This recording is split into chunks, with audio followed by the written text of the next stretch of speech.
Man, I was getting back into the old hits this past weekend at the pool. Yeah. I was hanging out with my friend who's from Zimbabwe, and I was kind of introducing her to a lot of the old like funk hits. Okay. Because so I was listening to Flashlight and Atomic Dog, and we had some of the greatest hits. Yeah, that's You my thing right there. I love that know. old Atomic Dog, man. I played a long version of that on my way to work most mornings. Oh yeah, that's what's up, man. Look, when that shit come on, if first off you gotta let the cues do a little step. Then Right. after that, everybody will jump in and start doing like what is that? I'm sorry, a Soul Train line. Most definitely. Hey man, ain't nothing like the Soul Train line. Man, Get a couple good bumps in going down there with some good hips on there, boy. exactly. Them songs are long though. That's why it works so well. Right, it make the party go. You feel me? Everybody get a chance to rock and do what they do, man. That's when good music was at. See, we ain't got that kind of music, man. We get 3 minutes if we lucky. Yep. And you can't do a Soul Train line to that because with us sometimes it take 3 minutes just to get it organized. We done missed the whole thing. Right. And it's always one person directing. Like, no, y'all stand over here. Okay, we need this much space. You always got that person directing traffic, right? Yeah. Man. So, hey, look, I like to make small talk, especially while we sharing the video out there. Right, most definitely. People live on the show. But we got a couple folks here. What up, L? Hey. Look, y'all already seen from the title, you already seen from the description. Men's we got something in our heart to say about this whole DaBaby situation. But really, my main man Robert came to me, said he has something on his heart. He really need to get out first. So, man, at first I'm gonna just recap it real quick, just so make sure they know what the situation is. Yeah, I don't know how you don't know, but DaBaby at his concert, I don't know where. Rolling Loud, what was it? Rolling Loud, right? Yeah, Rolling Loud Music Festival in Miami. During this performance, he was just like, yo, raise your phones up in the air if you ain't got HIV, if you ain't sucking dick in the parking lot. And like if your coochie smell like water, yeah, you got water coochie. Like, yeah, he had 3 things he had to say, and he said all 3 of those things. It was one of those like throw your hands in the air type of things, but it was all aimed at being derogatory and excluding to like people who have diseases or people who are part of the LGBT community. You know what I mean? Or Oh God. He said, if you didn't, I'm gonna read it word for word. If you didn't show up today with HIV, AIDS, any of them deadly sexually transmitted diseases that'll make you die in 2-3 weeks, then put your cell phone light up. Fellas, if you ain't sucking dick in a parking lot, put your cell phone lighter up. Right. And he did start with the women. If your coochie smell like, or if your coochie's like water, Yeah, he put that in the middle. That was in the middle. That was between both of those statements. Yep. But he specifically targeted, I don't know, whatever. So that's what he said. And I'm gonna let you get it off, bro, because I know you got. I want to say thanks to Chris. I want to say thanks to Chris and to the Men Like Us podcast. If y'all on my page and you ain't subscribe onto his YouTube. Following. I mean, it's a lot. It's a podcast for brothers to communicate. Because we are trying to carve out our own space in our own community because we have our own set of issues. It's like we kind of don't fit exactly everywhere, and we are widespread apart. So this kind of brings us closer, and it's also here to kill some of the stigmas that allow for things like what DaBaby just did to happen. That podcast. That's what the point is, to try to get men out of that space of propagating those stigmas. So first of all, thanks, Chris, for such short notice and having me through and helping me get this up. For sure. Yep. So like my thing is like I hit Chris up and I told him like I have a different perspective on this because a lot of people don't know. Like I grew up as a teenager, I was rapping and trying to get into the industry. You know, up until the 90s and early 2000s, I just kind of didn't want to get in the industry. Everybody who knows me know I still do music, got a studio, whatever. But the business side of it turned me off from ever really wanting to get into the industry.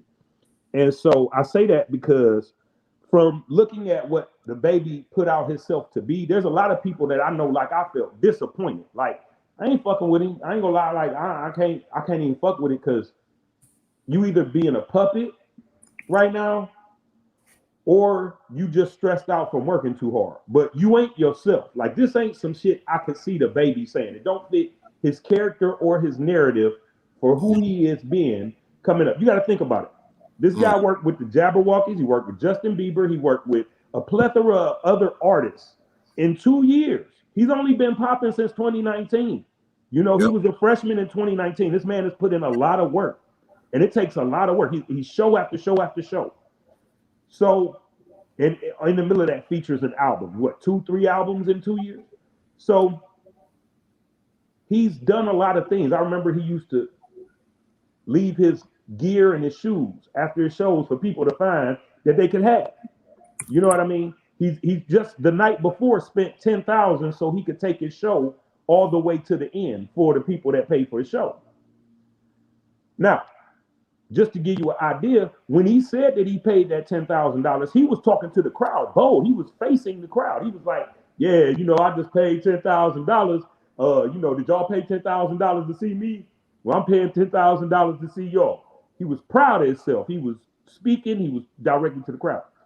If you look at the video, when he said what he said, he was back to the crowd, walking off to the back, saying what he was saying, low tone. Yeah, if you're doing this and doing that, doing this, doing that, then, you know, put your phones in there. If you do, it was like he was rattling off like he had to say it.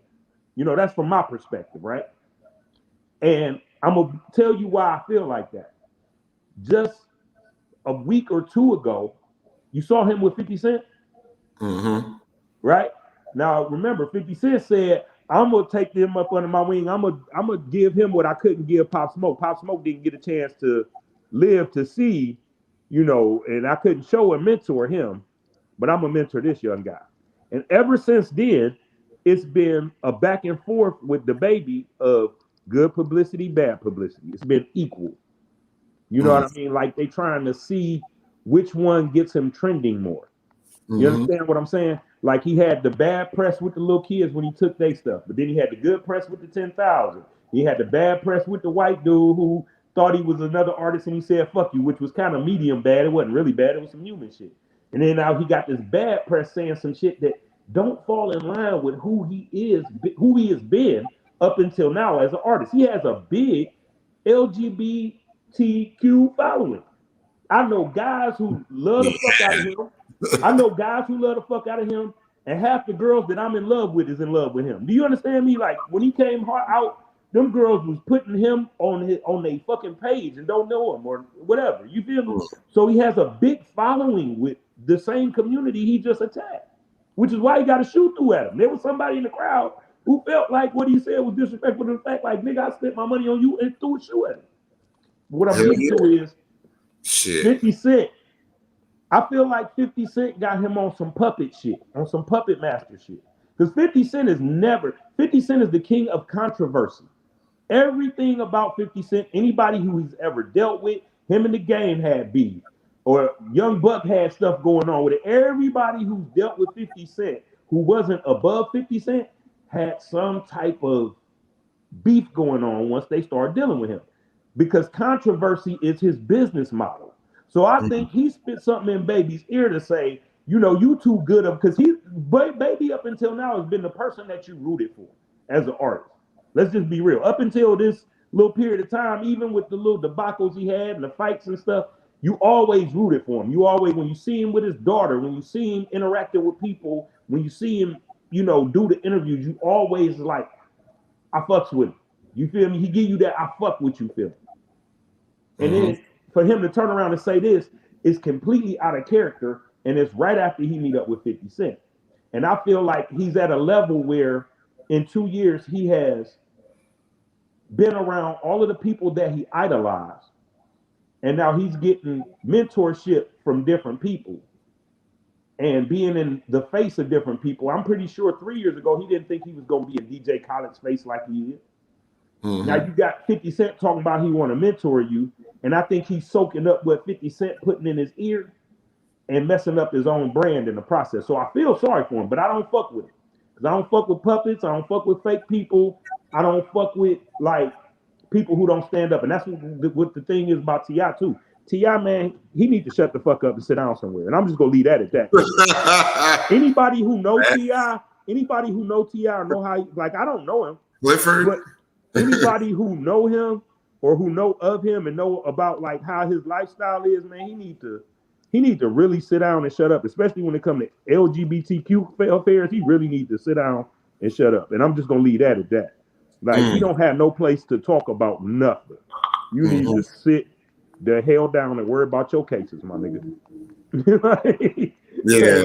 And I'm gonna leave that at that. But as far as DaBaby's concerned, I feel like they're playing on that. And what I wanted to say, the point I wanted to bring home with that is the reason that you find a lot of these artists and these people who are in the spotlight saying things about the LGBT community isn't because that's their personal feeling. It's because that the agenda of that market is to keep the stigmas in place for especially the Black community, because they get paid off of those stigmas. The companies make money off of us being stigmatized and being separated and segregated, not coming together. That's what the big fight is. The fight isn't with the artists. The fight is with the industry. Soon as they get into that industry, that's why I don't want to be a part of that industry. Soon as you get into that industry, you are no longer you. You have to do what people ask you to do.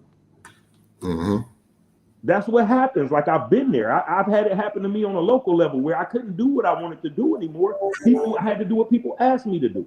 So I feel like, the cancel culture needs to be more quiet. If you're going to cancel DaBaby, don't talk about DaBaby. Like, I hated to have to do the podcast. I hated to have to do the live about it, but it has to be done. With the LGBTQ community, people know that it's worth money. I've worked in establishments where during Pride, they all pride it out. But when people come, those same people come and book parties or do something, they got an issue with it. Even though they taking the money, I'm working in the kitchen, they talking shit about it. I'm like, nigga, how the fuck is you even? You know what I mean? I got to check people because I'm like, that ain't cool. So when it comes to business, they know that the LGBT community is worth money. They collectively have money. So they want that money, but they also want to utilize that. So when they know I can say something about the LGBT community, they go get mad, and then I'm gonna be trending. Because he's trending more for this comment than he was for that 10,000 he spent the night before. Honestly, he's trending more for the negative than he is for the positive. So if I'm him and I'm doing a test market scheme to see, should I be positive, should I be negative, guess where I'm gonna go from now on? Because now I'm trending, now I'm popping, now I got people talking about me. Whether it's good or bad, when you're talking about them, it's popping. And as a member of the media, let's be real. What's going to get you more? What's going to get you more page views? What's going to get your website more interaction? What's going to give you more reach? Something controversial like this, getting it out there, spreading it out. If I'm working at TMZ, I'm jumping on this story instead of the 10,000 that he spent. But I want to share one comment here from L. Because, El Morton says, I respect you and what you're saying, Robert, but there is responsibility that comes with free speech and celebrity. There are consequences to actions, and he has earned what is coming.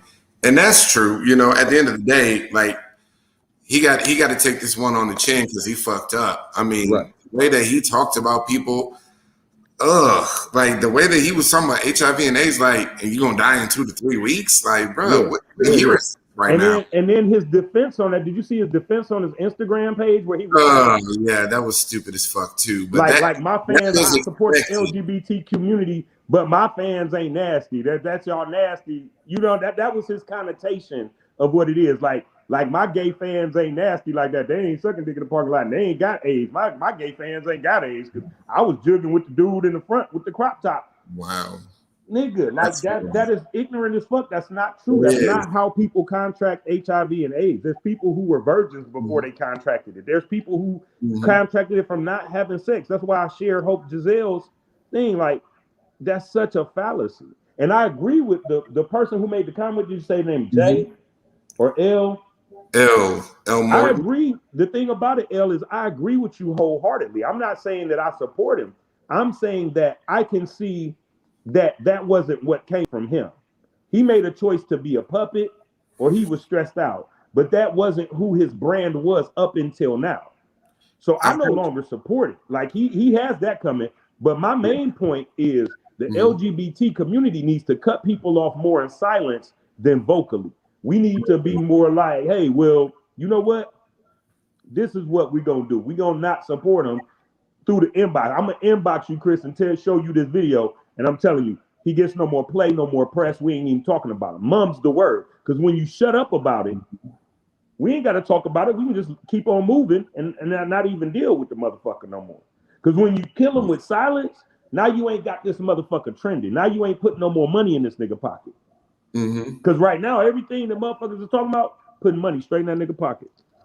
Now, here's the thing, though. I don't think the cancellation would go exactly the way that we would hope it would if it were silent, because a lot of times people do the right thing just out of shame. Like, okay, I know I ain't supposed to be doing this, so I'm not gonna, because I know everybody's gonna come down on me hard. Like, it's already been made.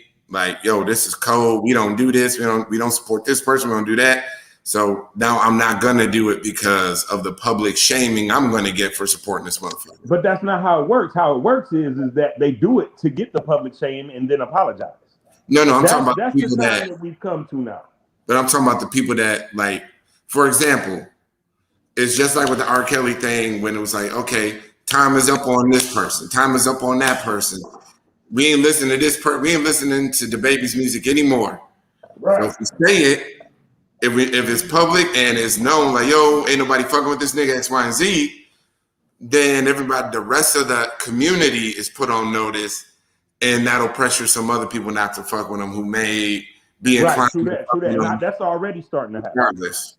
Yeah, that's already starting to happen. Like, he gonna mess around and apologize, but he can't apologize. He called people who have HIV and AIDS dirty. Yeah. You are not dirty. But he's still gonna apologize. I'm guaranteeing you he apologizes. I guarantee you he's gonna learn the error of his ways, just like everybody else has who has a publicist. I don't see a quick road back for him, but you know what? Time does heal all wounds, and with enough money and enough time, he probably could come back. He probably could make a comeback, a collab with Lil Nas X somewhere down the line. I don't know. Yeah, I think there is a path back for him, but right now he's gonna have to shut up and sit down. Yeah, and I mean that shit. It's gonna cost him. Plus T.I. But here's the thing, though. For people like him, just for rap artists, period. Him, Tory Lanez, yeah. Because they're doing what Donald Trump did. They're playing to the lowest common denominator. They're playing to their base, and his base is the black community, and the black community can be ignorant as fuck when it comes to LGBT matters and very homophobic. Right. So you're playing to your base, but that's the stigma. A lot of them are caught in stigma living. They're not living their life. It's the black people who are caught in stigmatic situations. You know, who are caught in abusive environments. You know, those people who have to stick to a script. Yeah, they aren't really themselves. They're sticking to a script. Those are the people those are the black people who do that. The black people who are living their life and who aren't afraid of the stigma lifestyle. Those people, you know, they aren't gonna stand for that. And I mean, right now, while our community is getting further and further away from religion, they still hold on to a lot of the traditional ideals and being homophobic is really something that's par for the course in this space. So that's why T.I. can step up and say what he did. And T.I., I don't see T.I. as winning all the time, but whatever the fuck he's got left of his fame, he's not going to lose because of what he said about the situation, even though it was ignorant as fuck. Right. If he really shouldn't have opened up his mouth, I don't really understand why he felt the need to jump up and say something on this matter and try and defend DaBaby, because DaBaby is a grown ass man. He don't need no motherfucking defending. He can speak up for himself. And when he did, he came off ignorant and stupid as fuck. Right. But you know, I just think this, I don't know, for me, for what I'm putting out here, man, I just think it's important to have some black male voices out there, you know, that are in complete disagreement with the T.I., with anybody else who's down with this bullshit of, you know, demonizing, stigmatizing folks. You know, and they playing in the yard though. These same niggas. I don't know about DaBaby, but I know about the rest of them niggas. And you know, we got girls in common, and I'm just gonna leave it at that. Man, and all of them ain't cis. Man, I mean, every single time, every single new one, I'm like, oh, okay, word. Like, it started out sensational, like, oh, damn, him. Oh, but then I'm like, oh shit, him too. All right, he part of the community. That's what's up. Like, I just like, oh, there's a lot of them. And what I'm saying is that's why I say it's an agenda by the industry itself and not the individuals. And if the individuals could be who they really are, they wouldn't have that problem. But they're a part of the industry. They can't bite the hand and feed them. Yeah. If I was part of the industry, I couldn't be the Robert Eskridge that you know. I wouldn't be able to. It wouldn't happen. And that would be on no level. I saw that early on in the game. That's why I was like, I'm always gonna be independent. I don't want the fame. I don't want not that I don't want the fame. I don't want people that fuck with me because I'm hot or I'm trying to be a part of the industry and be popular. Because that comes with a price tag. That comes with who you are. You have to be who you are in private. And they'll protect you for so long until you decide to go against the grain, and then they expose everything that you thought you was getting away with. I mean, Bill Cosby. Like, every last one of them. You never know about anybody's dirt until they're not happy with you. Yeah, you're right. And they was getting along with R. Kelly. He was getting along with that for the longest. In your face. Like, but that dirt, everybody knew what the fuck was in your face when he showed up with Aaliyah on BET. When I was 19 years old, he showed up with 13, 14-year-old Aaliyah. I looked at the TV like, the fuck? Mm-hmm. And I remember going out to my block and talking to it with a couple elders and a couple of my niggas that was on the block. And a couple of elder ladies and niggas, and because they were the aunties of the people I was kicking with. And I was like, y'all ain't find that shit weird and disturbing? Nah, you know, their parents, her parents, he marrying her, and what? You don't find that? Then this nigga's older than me at the time. The nigga was like, because I'm 19, he like 25, 30 at the time, maybe even 30. Mm-hmm. Nigga, let that have been my niece. It wouldn't have been no TP2. Wouldn't have been no bump and grind. Wouldn't have been none of that shit. It would have been that nigga gone, and I'd have been in jail. Y'all wouldn't see me. So, well, that's true, Barbie. I'm sorry, Barbie. Shout out to Barbie. She said, men like TR are not what we consider pragmatic. They often use big words to try to appear as scholastic. That's correct. They do. Right. DaBaby statement was a gross hyperbole. That's fact. You know, I mean, but the issue is that kind of hyperbole, that going above and beyond, doing too much in your statement, being really expressive in your statements like that, you know, that shit is seen as valid by a lot of people. Like, even though he was going above, he was saying some really crazy over the top shit. Like, there's a lot of people out there that ain't smart enough to know that, hey, maybe I shouldn't be following this shit. Maybe I shouldn't believe. Maybe I shouldn't take this as truth. Right, but they take it as validation. That's why they speak it. They know that there's people out there looking for that validation. That's why everybody's talking about this agenda that's not an agenda. Like, it's cool for everybody to do all the hairstyles Like you got Tokyo Styles, Maya. I don't know how it's pronounced, but she do Cardi B's hair. You know what I mean? Mm-hmm. Japan do all them people fake.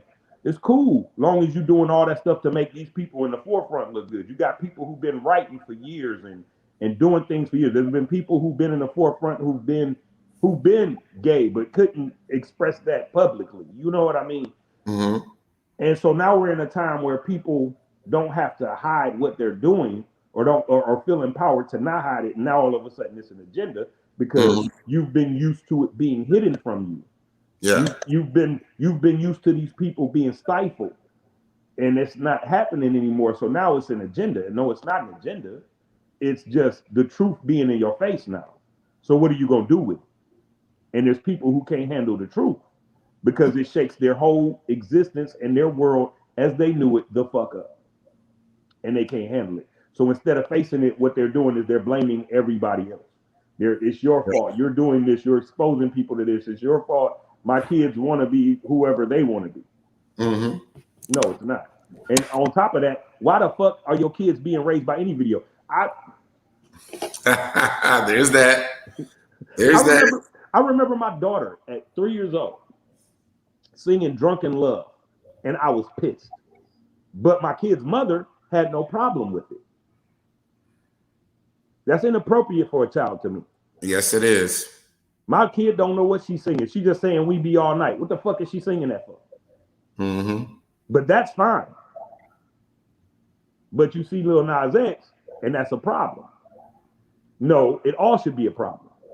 And here's my question, how much of this stuff that you see now in the hip hop community you think is based off of, like the way that T.I. and DaBaby moving, how much of that you think is based off of Tory Lanez and Lil Nas X?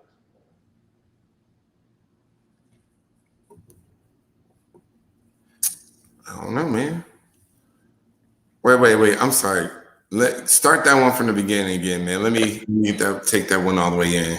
Okay, so you see how T.I. made his comment. Yes. Brought Lil Nas X into it, right? Yeah. And then you see how he played into the whole agenda thing. Uh-huh. And then you see how DaBaby said what he said, but then he also brought Tory Lanez out on stage for controversial, the people are using Tory Lanez for controversial attention.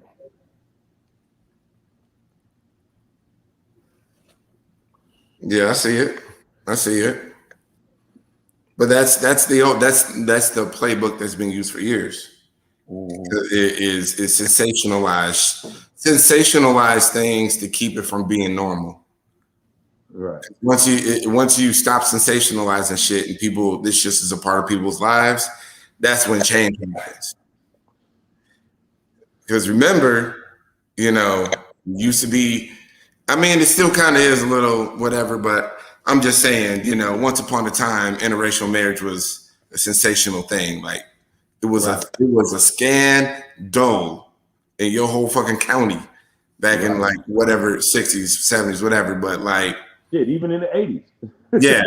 yeah, man. But it's once you move past that sensationalizing shit, but TV's been doing it for years. We've been doing it. It's still taboo and all this other stuff because it goes against this religious dogma that's tossed out there. But at the end of the day, I really do wish people like T.I., people like DaBaby, I wish them cats did a way better job. I wish they could be a lot more courageous and just stand up for the rights of all Black people and really partake in a brotherhood and a sisterhood with all Black people, no matter what kind of Black they are. Not the media friendly ones, because they'll give them like a Billy Porter, somebody. They'll give them somebody like that, but like, the people that makes your fans afraid, that makes your fans feel uncomfortable. And right now, Lil Nas X does that for some people. I don't understand why. Like, his music is fucking fire to me. Right. That prison song that he put out, that shit was dope. Right. Well, I mean, he's an artist. He's being an artist right now. He's being himself as an artist. He's being the artist that he wants to be. He came out. on some country fluke shit and then decided, okay, this is the lane I'm gonna carve for myself Mm-hmm. because I don't have to necessarily, follow everybody else's path. Because now I've opened myself up in a genre that didn't exist. And you know why Lil Nas X wins? Because he's good at what he does. And I think a lot of the white artists that came out before him, and I might even throw Frank Ocean in that as well, like just a lot of the artists that came out before them, like, hey, I'm gay and I'm an artist, but they weren't top tier. Like this dude is straight It wasn't even just that. good. It's like once he did that, he went bam, I'm in your face. Like Yeah, he yeah. surprised even the LGBT community with Uh-huh. how in the face with culture that he is, with the Yeah. whole culture of it. And that's the thing. It's like the hidden aspect of the culture he puts on TV. You know, For sure. So I he want to doesn't get to have he doesn't half step around it. He don't leave you to linger or think about it. yeah. And now you're right. I mean, really, Lil Nas X, his artistry is winning. It's just talent wins. If you're that good, it don't matter if you gay, whatever. You gonna succeed because people gonna flock to you. Now, I will say, Lil Nas X is a great example of the Black LGBT community really stepping up and supporting. Because I've seen nothing but like people supporting as much as they can, all the different podcasts, all the different content creators. Everybody on social media standing up for this dude. As they should, because he put his neck out there. Absolutely, and absolutely. he's getting a lot of respect for being who he is. Yeah.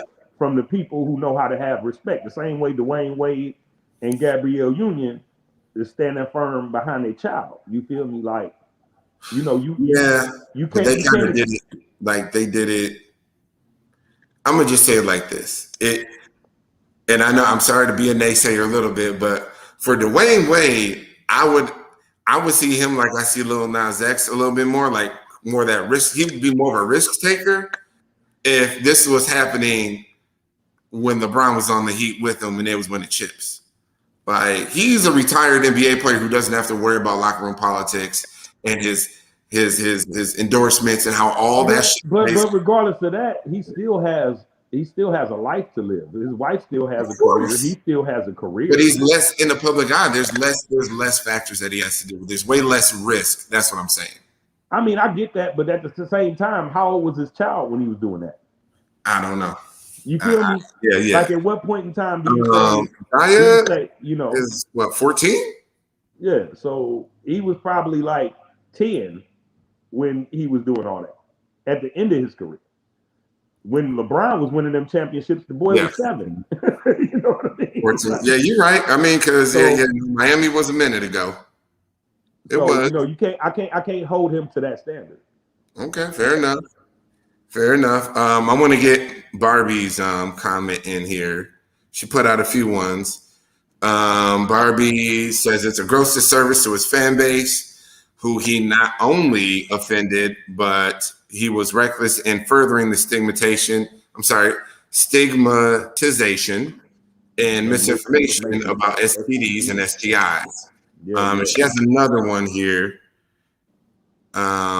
This agenda thing is just another way to subjugate hypermasculinity and patriarchal behaviors as the norm. This is nothing new.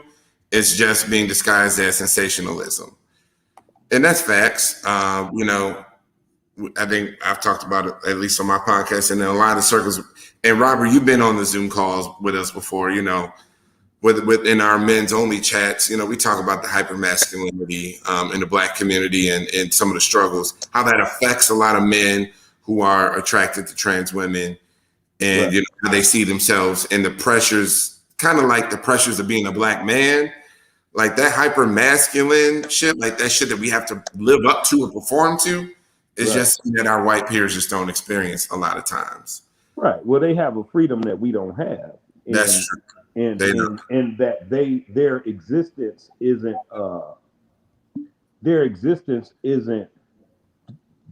determined by that. You know what I mean? Like a lot of us are in situations where we are not in control of our own destiny. Our destiny is controlled by things in our environment. You know what I mean? When you're not able to, we're not raised even to be ourselves. As men, we're taught off top, our feelings don't matter. Put yourself last. Put everybody else first. Your woman first, your mama first, your brothers and sisters first, everybody first. You come last because you have to provide and be there, be everything to everybody, but nothing to yourself. So we internalize a lot. We don't learn that we are important. Our feelings are valid and what we think matters. So we wound up having to scream and yell to the mountaintop. And then when we found a way to navigate that disconnection from our own emotions, our own feelings, and getting to know ourselves on the inside, when we built this whole world around that, it becomes very fragile. Because now all of these people who are existing and living their life, when you're talking about men like me and you who are just who we are, no matter what, that's a challenge to a person who's built their whole lives around a lot of I don't matter, or I'm not, or I'm being selfish if I take care of myself. Whereas for women, it's been since the 60s, you do whatever you want to do. You do feel however you want to feel. That's why within even this community, it's more acceptable for women to be in a relationship than it is for me to be in a relationship with a trans woman. It's more acceptable. You know, I'm all types of wrong for living my life how I live it. To some people, I'm in a position where I can live my life on my own terms because I take care of myself. Every black man is not in that position. So, you know, there's a lot of things before we even get to the stigmas that they are regurgitating that needs to be done mental health wise, just with black men alone. Black people alone need to work on their mental health all across the board. You know, we need to heal from some shit. Well, you know, we have decades of, at least the way I was raised, was you don't need a therapist. You got Jesus. Yeah, that's bullshit. All you need is Jesus. You don't need no therapist. Ain't nothing, how about this one? Ain't nothing wrong with you. Oh, yeah, right? So it's a lot of ignorance and misinformation, which is the bullshit that DaBaby was putting out there. There's a lot of ignorance and misinformation saying that people with HIV and AIDS are dirty. They have dirty STIs, STDs. Like, it's one of them dirty diseases that's going to kill you in 2 to 3 weeks. That is, and I know people who have killed. I know people who have killed themselves due to that stigma. People who stopped taking their medication or lack taking their medication because they didn't put that first, because they didn't want nobody to know that that's what they were battling or dealing with, because it was hard for them to accept within themselves because of the stigma. I know people walking around with it now who are not going to tell you. They'll propagate that stigma. I know they got it, but they'll propagate that stigma before they'll admit that they're a part of that sect of people who have contracted that disease. There's a huge number of people with that disease. Yeah, but like, they obviously ain't nobody gonna die immediately from it. Like, take your medication, you'll be fine. It's not a death sentence. Right. Like, HIV education is just at an all-time low, especially for a lot of cis men and women out there in the black community. It's in the black community, period. It's in the black community, period, because it's there to tear us apart. It's real big in Africa, big in Africa. And these people are not homosexual. Yeah. Well, yeah, it's definitely, it's just it's still taboo. Something you don't talk about here. And, you know, and it's also, for a lot of people, they believe it doesn't affect them. It's like, well, I'm not gay, so it don't affect me, and it can't happen to me. That's the worst thing you can do to yourself. Yeah, I'll throw myself in the pile. I never thought about HIV before I started learning more about it from HIV educators. Like, I never thought about it when it came to sex, especially when I was only dating cis women. And I came into this community, I still really wasn't thinking about it that much. And then I really started to learn a lot about it, and, you know, how important it is to keep yourself safe. And then I started interacting with some people who are living with it.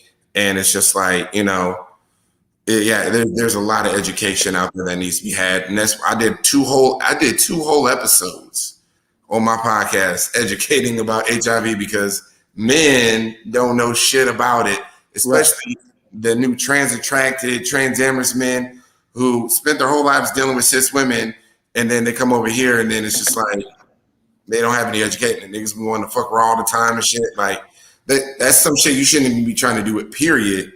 But it's just like they don't practice safe sex. They don't calculate the risk involved. No, not at all. They don't calculate the risk involved because they have no idea. It's kind of like people's mindset about it is out of sight, out of mind. So as long as they don't have to deal with it, they don't worry about it. And then they fool themselves in their mind to say, well, if I know some people when I was coming up, like they was like, shit, if I catch it and I ain't gonna know till I'm on my deathbed. I don't want to know, you know?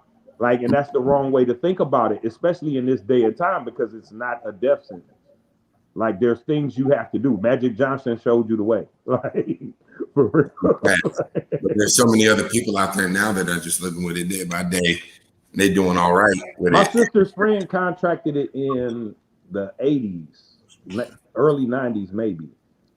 Been alive ever since, still alive to this day, living healthy. So, you know, it's not a death sentence. Like it's not something that you need to be afraid of.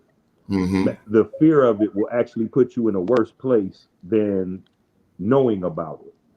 But Absolutely. but they want to keep black people afraid to know about it. That's the thing. Like I feel like it's specifically the black people that they want us to be ignorant about it. So we keep contracting it and giving it to other people. And by the time we dodge some bullets and dodge the police and dodge all the other things that they have to try to annihilate us, we have to deal with that afterwards. You know, that's just how I feel about it, you know. Well, yeah, Barbie is is definitely dropping some gems for us in the comments. So we'll go back to what we were talking about, like putting everybody first. She says black women are also conditioned to put everyone first, or put everyone, especially black men, first. It is truly a paradigm of servicing others, but in actuality, no one is ever getting serviced efficiently. Okay, fair enough. Then she says there needs to be more emphasis on healing generational traumas that are passed down through pathological ways.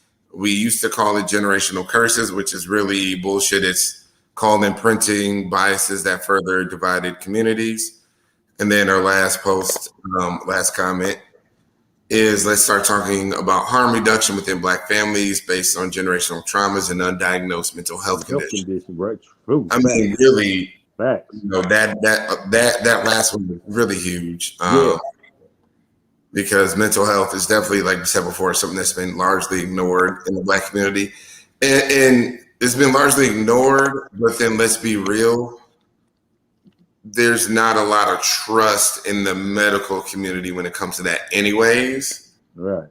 It ain't like it's a bunch of black it isn't like there was a bunch of black therapists through the 70s, 80s, 90s out there to just diagnose us, and we were, you know, to deal with our traumas and to relate what they know to our personal traumas and how deep they go. Because I was blessed to have counselors when I came home in 2015 from jail. I was blessed to have black counselors. I sought out an Afrocentric rehabilitation place, you know, to get my things together, because I had to do through court program for domestic abuse, you know, because I myself had turned into an abuser from being in an abusive relationship, you know what I mean? And I had gotten accustomed to the cycle of abuse. So I sought out this particular place, and I was blessed to find it because, you know, having black counselors, I got counseled on more than just what I was dealing with as far as the traumas that put me in a situation where I accepted a woman's abuse, because women can be verbally, physically, and mentally abusive too, you know. I'm very big on not accepting abuse from women because of that, because I allowed it to turn me abusive. And that's how abuse works. When you deal with somebody who's abusive, it's a cycle that you become accustomed to, and then you in turn become abusive. So when women have been abused by men, they in turn abusive. You know what I mean? Because they become accustomed to the cycle of abuse. And Mm. so with me going to that black, you know, counselors, they were able to bring me to my root of where a lot of my issues were. So I had a good, I to this day have a good compass of where I am mentally. Whereas I'm thankful for that, because had I had white counselors who were trying to make me live up to some dreamed up standard, I had people who were real with me and who could share their trauma and experiences with me and help me navigate through my own, you know, and that helped me become the man that I am today. And I stand on it. I don't care what people think about me as a person, because I am who I choose to be.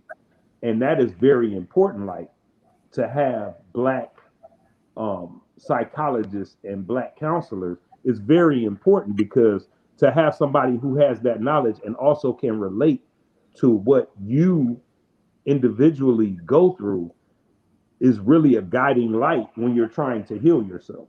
You know what I mean? Absolutely. Which, you know, as a black man who is, you know, trans attracted, trans whatever label you want to use, that part, finding somebody who can really understand you and where you're coming from, can be a little bit difficult, because not very many therapists out there with you know, our lived experience, so to speak. So, Right. True that. True that. True that. I guess we need to go to school then, man. We need to go to school. yeah. And really, what a lot of it was for me was, well, actually, I just went and found somebody who was like very highly recommended by a lot of other trans women here in Houston. Mm-hmm. And, you know, it's definitely working out. Hold on, Barbie got something else for you. She says, thank you for being a front robber, because the truth is, when an abused person goes untreated, then they become the abusers, because there was no healing of the traumas and no coping mechanism. Coping mechanism. Yes, Barbie. That is the Yes. most important thing, man. Like I remember having to learn how to breathe, dog. Like when I Mm, get into situations now, I can separate myself from it, because I can take the time to understand the person coming at me with something. Like I had a situation where a girl was trying to pick an argument with me. I didn't mm, let her get me out my hookup. I got in my zone. I took 3 deep breaths, came up out of it, and I told her, I'm not gonna talk to you for the rest of the ride home. And she tried with all her might to she tried everything in the book, and it really made her mad. But I didn't lose my cool, because I learned who I control is me. I don't control what nobody else does. And mm. you have to learn coping mechanisms. You have to practice. You have to practice being not abusive when you get used to abusive cycles.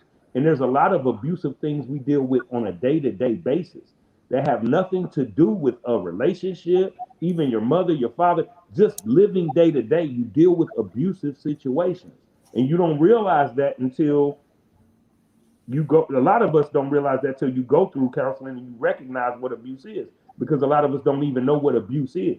So we just Mhm. take on these abusive situations and allow them to dictate how we react in everyday life. And you can't do that. You have to be educated enough about what abuse is, so that way you can control yourself and you can understand when somebody's out of your league to deal with, because they haven't healed themselves from their trauma. So yeah, Barbie, that is Bruh. the one. I mean, that shit you just said right there. You deal with somebody that ain't in your league because they haven't dealt with their own shit. Like that is the new direction of our whole Facebook group. I trumpet that shit all the time. Like, fellas, you don't have to deal with this. And it just I just start telling people like, yo, just walk away. Just Right. walk away. If this person is giving you all this hell, they ain't for you. Just leave. You don't have to take them in any condition that they show up in. Right. It's only get better to walk away. Right. Sometimes people feel like, they have to take certain behaviors or certain problematic thought processes with their partners. And it's like, you can't just leave, and, you don't feel bad about it, because protecting your peace comes first. Right. But that's something that people have to learn though, Chris. So like, here's the thing about that, right? Like, until a person loves themselves and learns what loving themselves truly is, they're not going to be able to give love to others. They're going to be seeking validation. They're going to be seeking codependency. They're not going to be seeking love because they don't know how to love themselves. Like, I run into that a lot, because when I tell somebody I love them, it's free. It don't cost you nothing. It ain't because I want something from you. It's not because I'm trying to manipulate you. I love you because I love me, and you're around me and you're appreciating me. So I love you. Do you understand? It's just that simple. Well, a person who doesn't love themselves, that doesn't relate to them because they can't accept that. Because I don't love me. Why do you love me? So now they have to prove that there's something wrong with your love, number one. And number two, they have to have a reason why they're dealing with you outside of love. They have to, I was only around Rob because I got this, that, and the other out the situation. Well, guess what? I'm going to do you a favor, baby. You just took the trash out for me.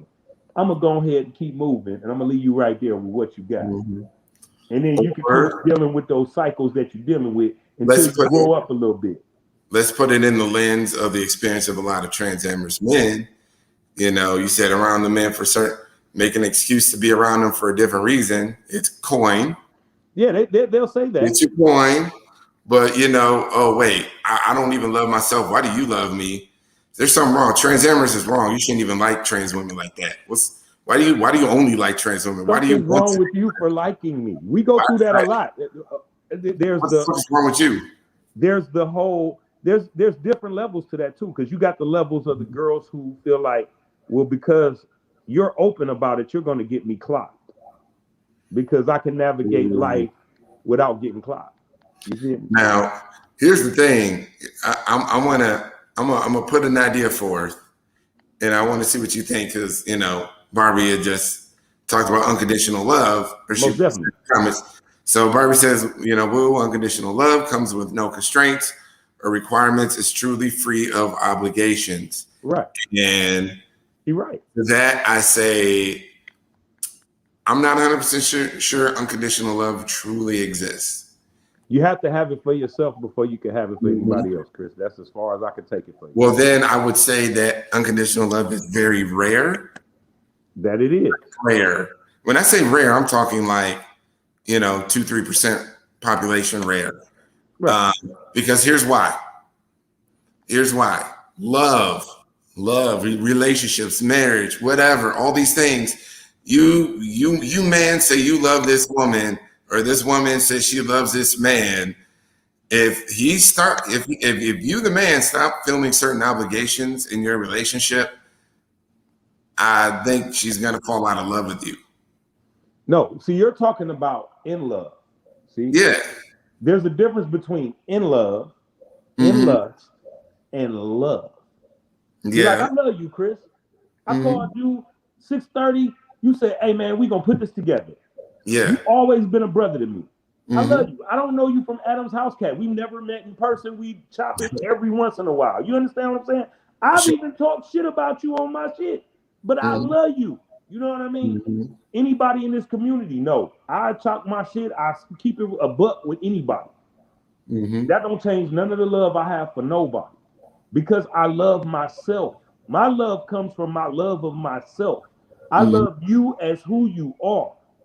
You don't have to change up to be that. Now, here's the thing. Just because I love you, I'm not going to allow you to disrespect me. I'm not going to allow you to belittle me. I'm not going to allow you to take me for granted, because I love me first. You come after that. Whoever you are. I love me first. I love God, and I love me first. I love what God does and enables me to see. Every love I have comes after that. Okay. So if it's not suiting, if it's not that it's conditional, Because I'm not gonna stop loving you. I'm not gonna stop wishing you well. I'm not gonna stop wanting the best for you. But I am gonna stop you from trying to play me. Let's go cut you short. But whenever somebody speak about you and they tell me, oh man, like if we fell out today, oh man, Chris, man, his podcast that took off. He out there with the celebrities. He doing all these. He on the red carpet. My nigga, I'm happy for you. Mm-hmm. But that don't mean because I love you that I gotta be all up in your shit. Yeah. My peace and my love for myself come first. So when it comes to a relationship, I need you to love yourself as much as I love me, so you can understand that when I say, hey, I need some time today to focus on myself, you can understand that. That translates to you because you're like, shit, I know what that feel like because I got to get my peace too. And then we can come back together. Ain't no love lost. But what happens is people confuse control with love. That's why you have so many women, and not just trans, cis women too, who feel like if a man ain't controlling their thoughts to whereas they can blame them for the bad decisions that they make, they ain't loving them. There's women out here who love when I tell them. I test them out like this. They love when I tell them what to do. Don't do that. Don't sit over there. Da, da, da. I said do this. But when I ask them and give them their free will to do it, I'm weak. No, I'm not weak. You weak because you can't make a decision for yourself. You need me. You feel like you need me to make you be not responsible for your own actions. Yeah. Now, a lot of it, you know, when I said there's no such thing as unconditional love, I was mostly speaking in terms of, you know, relationships, right? Because, you know, people say, oh, you know, unconditional love is what I'm all about, you know, in this sense, I'm like, okay, well, I mean, are you prepared to love your partner through cheating? Right. Are you prepared to love your partner through a spell of unemployment? Right. And if the man loses his job, could you support him for half a year while he finds another job? Right. Or another, you know, job at the same level. Right. So, you know, and now, oh, well, now there's conditions, things change. Oh, I had to support that man, and but that ain't love. Because like when you're in love, when you're in love and you love on the relationship level, it's no longer about you or them. It's about y'all. So you have one thing that the Bible does say that is true is you can't be unevenly yoked. And that doesn't have to do with what you have. It has to do with how you value life. If you value life in terms that are different than the way that I value life, we're not going to make it, no matter where we start. I could be starting off with $1 billion. You could be starting off with $1 billion. But if you don't value life the way I value life, then our values are not in line and we're not going to move together because we're going to have misunderstandings about how we're moving. And that's where, so it's unconditional love is unconditional love. Like it goes both ways. So if I'm in a relationship with a woman and we both have unconditional love for each other, right? Yes. Then the requirements that she has, right? Whatever they may be, like, I don't want to be stuck in Columbus for all this time. I want to move to this and I want to do that. Well, the unconditional love I have for her is even though I'm comfortable in Columbus, I'm going to try to make sure that that happens. But her unconditional love for me is going to tell her, I know that this man is comfortable where he's at, but he's going to be uncomfortable for me. So she's going to appreciate that, and she's going to reciprocate filling in the gaps for the work that I do. So when I come in from working a whole bunch of hours at a spot that I don't feel like I necessarily would have to work if I wasn't trying to put on this, instead of her saying, oh, well, that's what a nigga's supposed to do, she gonna say, man, my baby did this for me. I come in the door, she gonna have on a negligee, she gonna have on my bath water running, she gonna have some chicken in the pot, she gonna have some macaroni and cheese, she gonna be like, Baby, thank you for being a king and making sure that our dreams come true. Because I wouldn't want to be with anybody else making these dreams come true but you, because you are a miraculous dude. You feel me? That's what we as men look for. And that's what we as men don't get out of women, because women are so bitter and mad because of the things they've been with the men that they've chosen. So they don't know how to choose men. They choose what their girlfriends and what TV tell them is a man, because they haven't had men in their lives. Mm-hmm. I had a man in my life. I had a man. My father was a solid motherfucker. He was a gangster and a gentleman. He ran with the Italians and he worked at the steel mill. He married my mom. He took care of my brothers and sisters. And he knew my grandfather, who was also a hustler on my mama's side. And he owned a barber shop and ran with the Italians too. And my mama, she ran and taught English as well as was a nurse and had the biggest heart. My grandmother was an Eastern Star. You feel me? I could go on and on about the people in my family and the influences I had. Mm-hmm. But these people that I was the closest to out of my family didn't value money over people and connections and positions. People now look for money, but they don't look for power. They don't look for, not even power. They don't look to people and positions as resources. Like I can have all the money in the world, right? Mm-hmm. Don't matter if I don't know what the fuck I want to do with it. Like I'm sitting on a couch, right? When I wanted this couch, I looked up the couch because I knew this is the couch I wanted. So I said, "Oh damn, this couch costs $3,000." I got it for $16,000.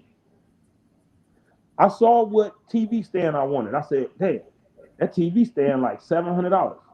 I got it for $2,000. My studio, I could go on and on with everything that I bought. It ain't the money I bought. The money ain't get it. I knew what I wanted. Once I knew what I wanted, I went out and got it. And everything in my life, I see what I want because I wasn't able to do that all the time. I'm like, I want this. So I won't settle for nothing less than what I want. I want this. I'm going after that. I'm going to get it eventually. I'm going to figure out what I got to do to get it. And I'm going to get it at the cheapest price I can get it at, to where I'm not breaking myself to get it. But that's what I want. And I'll do the work I have to do to get it. People don't have that mentality. They focused on the money. They focused on the image. They ain't focused on what they want for their life. Well, I think a lot of that, you know, when you're talking about what people want, and I want this, and I'm going to go out and get it. I think, you know, we're finding now a lot of times, and obviously it's a lot of the younger girls out there like, hey, I want that nigga with all that money, right?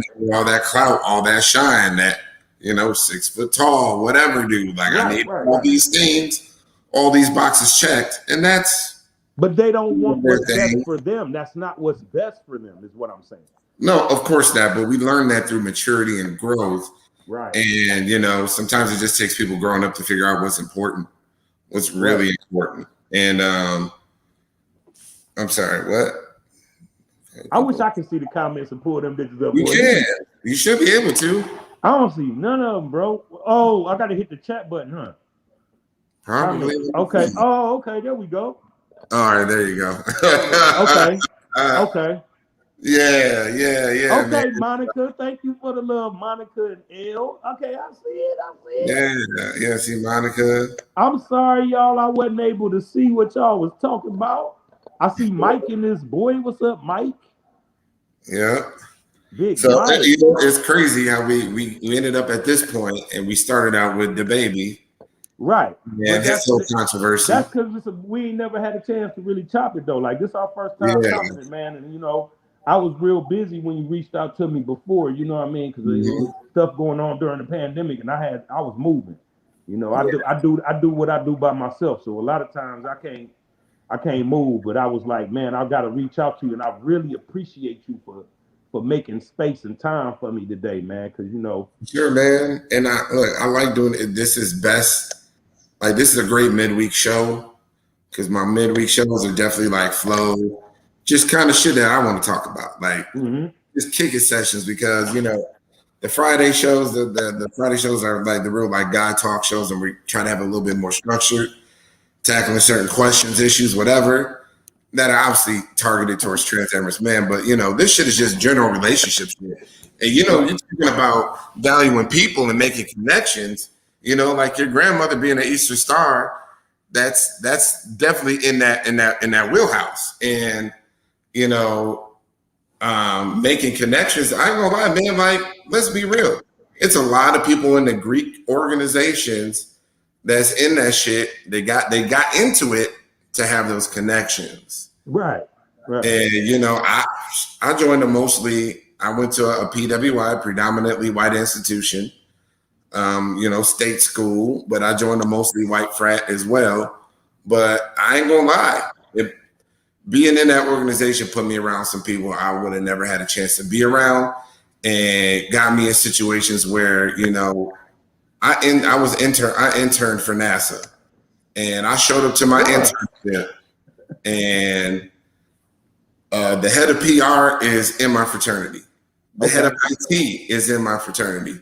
Then I got 4 other interns that are all in my frat.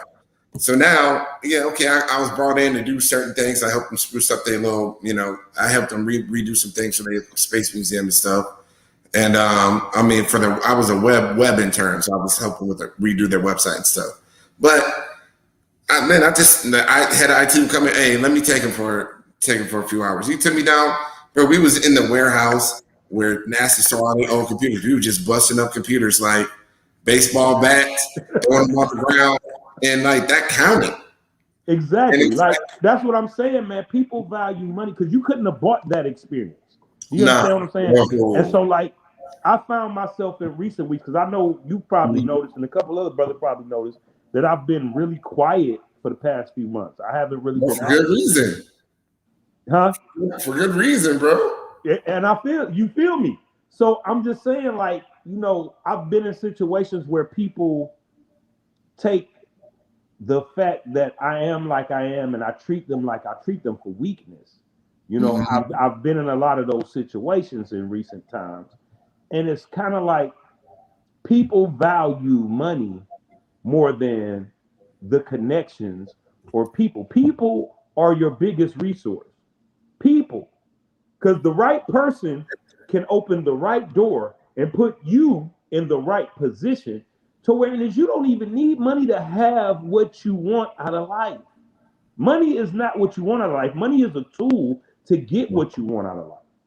And if you can get money to generate itself, you can do what you want with your life. But other than that, money is not the biggest thing. So if you don't value all of the things that I bring to the table aside from money, then you can't do nothing with me because I'm miraculous. I feel like I'm miraculous. What was it? I saw it was a woman that we both might know, but I'll just say she was a Black woman, and she put out there on Facebook. She was like, "All right, well, if I got my own money, what else does a man bring to the table?" And I'm like, "Well, you need your car fixed, don't you?" I mean, it ain't even that, bro. I'm just sitting there asking, like, if you don't know the value of a man, why? Like, why do you? I can't tell you nothing. I can't teach you. I can't teach you. But that comes from them not knowing men. Shoes, like we all know what the value of a woman is to our lives, right. What women add to our lives, how important women are. But they don't want to give us that no more, man. When I was growing up, man, the girlfriends I had growing up, bro, they used to speak life into a nigga. Like I was a bum ass nigga, for real. Like not a bum in the sense of I didn't never do nothing, I didn't have nothing. I always had a certain amount of hustle, a certain amount of polish. But I didn't believe in myself. Like now my belief in myself is on 10. I don't need you. But that came from traumas and overcoming some shit. But I was spoiled growing up. So, you know, I was a shitball. You know what I mean? For lack of a better term, I was a shitball. You know what I mean? So, but girls love me, but they used to speak life into a nigga. They used to believe in me when I was doing the most fucked up shit, make excuses for me. You feel me? Mm-hmm. Like girls still do that now. You see girls with a bum ass shit ass nigga sit up there talking about He picked the dandelion out the tree out the front grass for me. He's so sweet. Like they will play up the little shit that they do, trying to inspire a nigga, right? Meanwhile, people like me and you who may know who we are and who are confident, they don't want to be that for us. Like they feel, I don't know if they feel like we don't need that, but we do. We just ain't gonna stop living because of it. But men are simple creatures. We operate off of, if I do something good, let me know it's good, I'll do it again. Yeah. Period. Like if you having sex with a woman, she tell you, oh, hit that spot, do it just like that. You're gonna keep stroking just like that. Because you want her to give you that reaction. She give you that reaction, cool. If you made a sandwich and she like that sandwich, then every time you piss her off, you gonna make her that sandwich. Because we simple. We simple as fuck. Like we're not hard. We're not hard to deal with. Y'all women, y'all complicated, we get it. But we simple. But we have insight that y'all don't have. Y'all have insight that we don't have.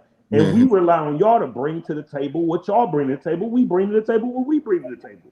And when you have a man that's willing to grow, you got a good thing. Because now you can tell him something, he'll take that in, and it'll translate into his life because he regards. The best thing a woman can have is a man who regards her input and what she sees in life. You know what I mean? But women nowadays don't even appreciate that because all they want, they feel so independent that all they want is whatever fuels their decisions to do whatever they want to do. And even though what they want to do isn't what's best for them, you could tell them, you could break it down for them to its very smallest component, and they'll still be like, I want to choose to do this because let's be real. And now here's where Chris gets canceled. So ladies, be ready to hate Chris. But don't say that, man. Don't say that, man. We all in the growth process, man. Your views are valid, bro. Like if you know me, so if it's something that's off kilter, what I'm gonna do? Just share your perspective. I'm gonna tell you exactly. I'm gonna tell you. I'm gonna bring it straight up like you tripping. But your point is valid. Don't say that people gonna get mad. Let's be real. It's no coincidence that men are not choosing this new independent woman. It's no coincidence. This isn't a surprise. Men are not choosing the new career-driven independent woman. You're not gonna like what I'm gonna let you finish, but you're not gonna like what I have to say after you finish. That's fine. But that's you're correct. You're not. I'm not gonna say you're not gonna like it, but you may like it. But I'm thinking you won't. But I don't know. That's cool. But I'm gonna let you finish. That's cool. But look, I'm just saying that's just a reality is that by and large men are not going for it. It's facts. And men are going. But I mean that's really all I had to say. I was just dropping the universal truth. So before I say what I say, let me ask you how you personally feel about independent women. I feel like a lot of independent women, I feel like a lot of times they want to be the nigga. They want to be the leader. They want to be head nigga in charge. They don't want to listen. They don't want to be led. They want to lead. And, a lot of times to be successful in a lot of these male dominated spheres, it requires some people to take on masculine traits. So now they're coming along with a lot of these masculine traits, spirits, and men want a woman that can be a little bit more amenable, cooperative, that's willing to work with them and ain't looking down at him if he isn't making as much as she is. Because let's be real, Black women, very large demographic in colleges now. Black men, not so much. We going to prison, they going to college. So, Black man who's average income earner is now I'm not shit because I'm making average money. And when I say me, I'm talking just about Black men, period. Right. Just Black man, period.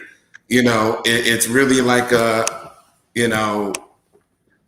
I'm not good enough and I'm not on your level now but I bring so much more to the table, like we were talking about before, than just money and being a good partner, a good head of your household, a good protector, all of those things,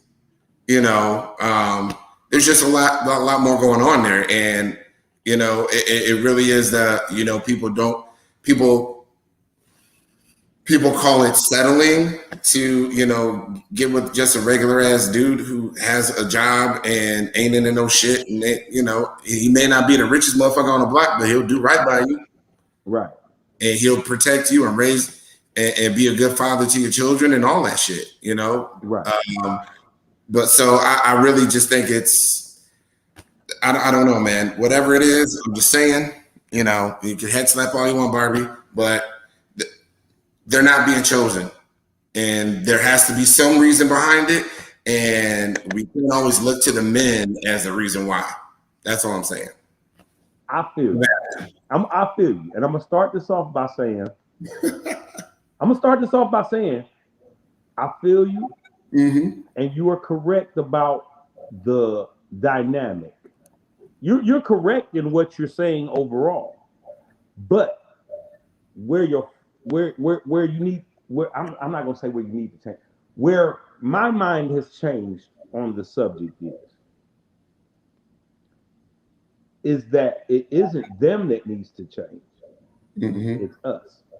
We need to change. See, before I say what I'm gonna have to say, I'm gonna have to give a few shout outs.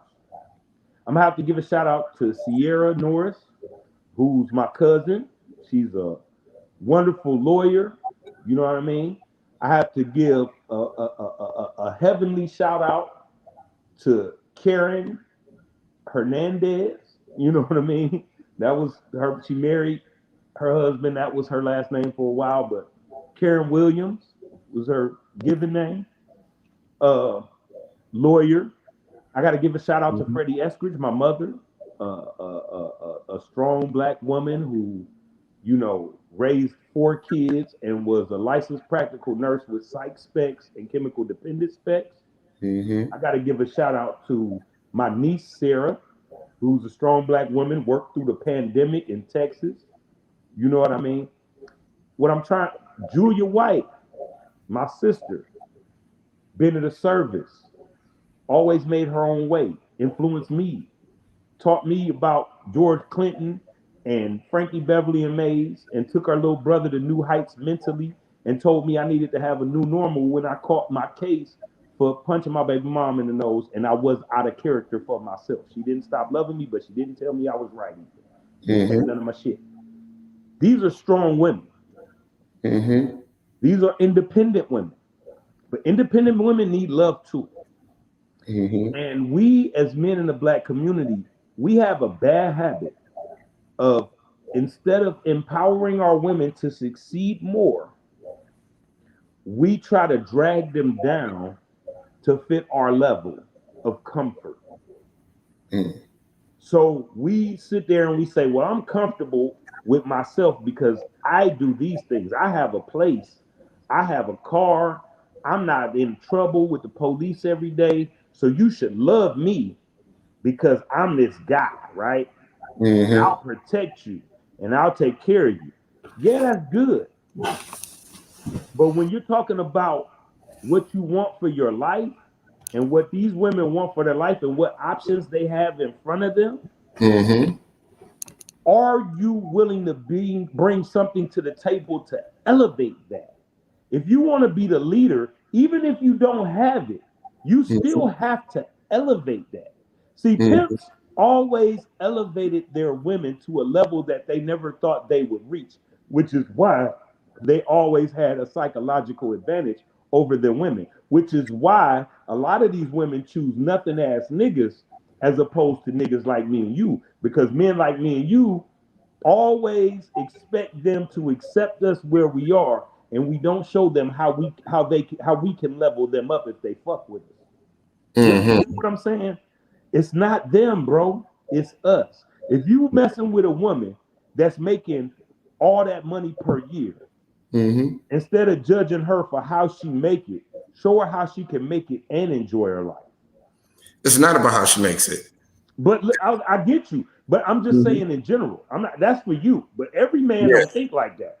Every man, especially in our community, don't think like that. A lot of men judge women for how they get it. So what I'm saying is even in the cis community. Okay, so like Stephanie Chubbs Jones was she was something political in the city I grew up in. She was good friends with my mother. She also had a husband who was a street hustler.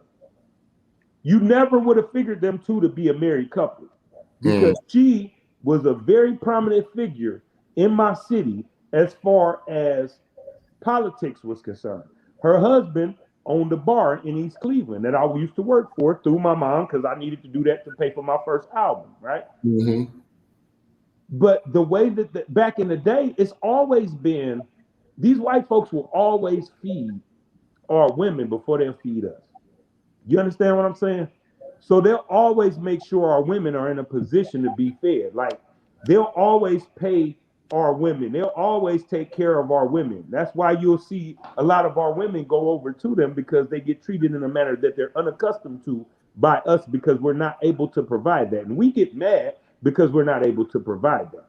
The thing is that in those dynamics where you had these guys who were back in the day more street dudes, and then you had the women who were more professional. They worked together with both entities. Even my parents. My father was a street dude. My mama, like I said, she was English teacher, worked in there. My father worked the steel mill, but his name was Earthquake. He was also a hustler. Pool. He played pool. He hustled people. He loan shark people. He ran numbers. You know what I mean? So they worked together. There was no jealousy. He was able to lead because he was able to enhance my mother's life. Mm-hmm. And we as men, we have to take the role to wherever we're at. If our women, we have to stop being so selfish and saying, well, I only bring in this and you only bring in that. And you bring in all of this. You have to be able to say, okay, I know you bring in all of this and I only bring in that. But if we bring this together and we do this, we can have this. Yeah. And when you're not going to find every woman who's going to just take on to that. But you're going to find a woman who's going to say, you know what, Chris? I believe in you. Listen to me. See, right. there's only a few. Just like you said, there's only 3% of people who give unconditional love. Robert, let me clear something up real quick, just because people don't understand why I'm talking like I'm talking or how I approach this stuff. Right. I approach this stuff in defense of the average everyday guy. And I get that. And I am not in that category, but the guys in my group are, and I fucks with them. I'm in the top 10% of earners, period. So I'm not in that world. I'm high end. I know what you're saying. There are a lot of guys that I know who work regular jobs, are out there doing their thing. And, they're like, all right, well, they express their frustration sometimes in the fact that they can't get any looks from anybody because they're not a high earner and they're not that dude making pretty much what I make. But they have to work on themselves is what I'm saying. I'm not when I say Chris, I'm not saying Chris. Let me get that straight. No, I'm not. I'm clarifying it for the people. For the people who watch it, right? Because I know where you stand, brother. Like, I want to be like you when I grow up. But I'm just saying, for those guys. I'm speaking for those guys too. I've been that dude. And I've been that dude that girls love while he was at. Girls love me more when I was at the bottom than now that I'm in. And what you're saying is a good point for the guys who are in that $40,000 to $60,000 range, because that is the new kind of dynamic. Really, is that women, a lot of times, Black women will be making more than the guy, and and for a lot of guys, I've been absolutely floored by some of the men, and I'll tell you offline, but I've been floored by some of the names that I've heard of men who had a problem with their girl having more money than them. And I'm like, yo, I'm in the top 10% of earners, and I dated women that are in like the top 3% of earners, and I didn't have a problem with it at all. I'm like, that's cool. Right. The thing is like, you got two types of dudes out here. You got dudes that want to take advantage and dudes that want to rule shit, right? But I feel like I'm a third. I don't care what you got. Like, I gotta rock with you as a person. And you have to step up your game to the point where you know who you rock with internally.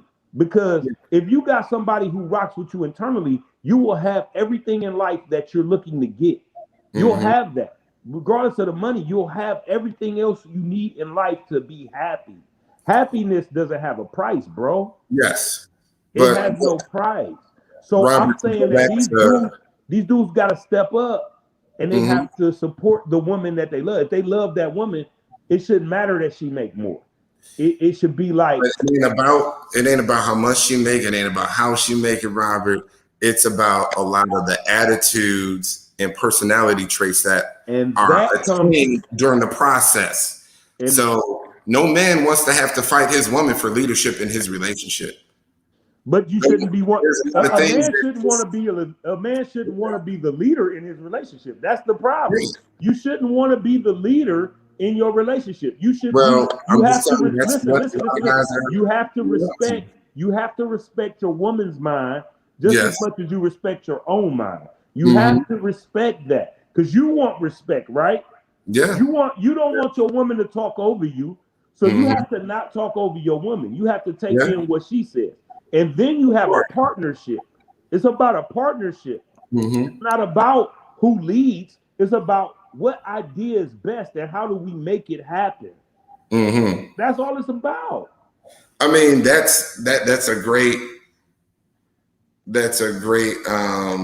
idealistic view, I guess, or picture perfect view of two mature minds coming together. But these young guys, and I'm just saying these young guys that come back to me, they're constantly complaining about like, yo, I'll say it like this, because I know this might trigger some other things with some other folks here, but it really is, we're talking about, when you're talking about your family, your mom, your dad, whatever else, we're talking about old school traditional people. Old school traditional people who understood their role in the household, understood what the fuck they needed to do to get the job done, to raise these kids, support this house. Batman, Robin, we tag teaming this shit. Cool. But I think people are viewing traditional through an idealized lens, and it's also a little bit of stripper culture tossed in there as well, where it's like, man need to pay for everything, period, and I pay for nothing. And that's not how man, you do all that, and I just sit here and look good, and that's all. That's not how it's gonna be. But that's due to trauma. But that has evolved over time due to trauma. So you have to erase that trauma first, because at the end of the day, those girls aren't happy. Those girls fall in love with things that don't love them. They're surrounded by people who use them. They're surrounded by men who use them and who don't bring anything to them. So first, you have to get that inner thing together in them. And sometimes you have to leave them girls alone and lead them to their own devices for them and let them fall so they can get it. And pray that they come back and say, you know what? You knew what you was talking about. I ain't know that you knew what you was talking about, but I know what you're talking about now. Okay, girl, come on, let's go. That's why I plant seeds the way I plant seeds. You feel me? I plant seeds so they can grow. I don't control how they grow. You feel me? I plant the seeds and I pray that they grow. And if God blesses them to grow, cool. If he don't, I'm living life. We push it forward. We going ahead. And that's the thing, I tell other guys as well is, like I said before, protect your peace. Protect your peace. And that's what you should be telling these young cats. If these young cats is coming to you with this, you should tell them just like I'm telling this podcast. You the one that need to do the work. That's what these brothers is not getting. They're not getting somebody telling them, nigga, no, it's you. You got to do the work. You can't fault her for being successful. You have to step up and come up with a plan to take that success to another level if you want her to respect you. Again, it ain't about the success. It's a personality trait. Because success is different to everybody. See, success isn't money. Success isn't clout. Success isn't a position. Success is fulfillment within your life. That's cool. I'm successful right now because I love my life. You understand me? You can't tell me about my success. All So right. what are you going to do to make her life successful? What are you going to do to make her life happy, to make her life better? What are you going to do to make that better, bro? Like, that's what it's about. Like, you got to tell these dudes to step up because dudes try to take advantage too much, man. Like, for real, it's even competition in our own community because motherfuckers want to outdo the next dude or be this dude over that dude. All of that whack ass shit, man. I had to block and cut off a motherfucker for playing me like that. You know what I mean? Yeah. Like, so, you Yeah. know, us as men, we have a lot of work to do internally and externally. And we can't be afraid to do that work. That's all I'm saying. And people like me and you, we owe it to anybody who's looking to us for advice and guidance to keep it a buck with them and tell them, you need to step it up. And I'll show you how you need to do it. That's what we owe them, Chris. I feel you on that. And, you know, I definitely feel you on that, which is why, you know, again, knowing when to just cut and run is really the biggest. That's the one thing the young guys miss, and they slam their head against the wall dealing with a certain caliber of female that ain't for them and ain't no good for them. They just need to walk the fuck away. Right. It ain't gonna work, Playboy. It ain't never. No matter how you try and spin it, it ain't gonna work. And you know, I'll put this comment out there. Come on, let's do it. Hold on a second.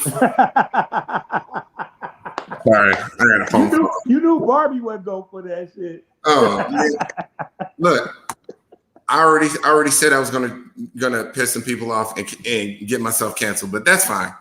You know, you ain't gonna get canceled, man. You just you go together. You a politician. You represent the people. You know, me, I represent me. But you speak for people who ain't even in the building because you wasn't even speaking for yourself. You feel now me? the thing is, like, I've had friends like, Chris, why you be saying that stuff? Like, why you be talking like, nigga, you ain't broke? Why you talking like you broke?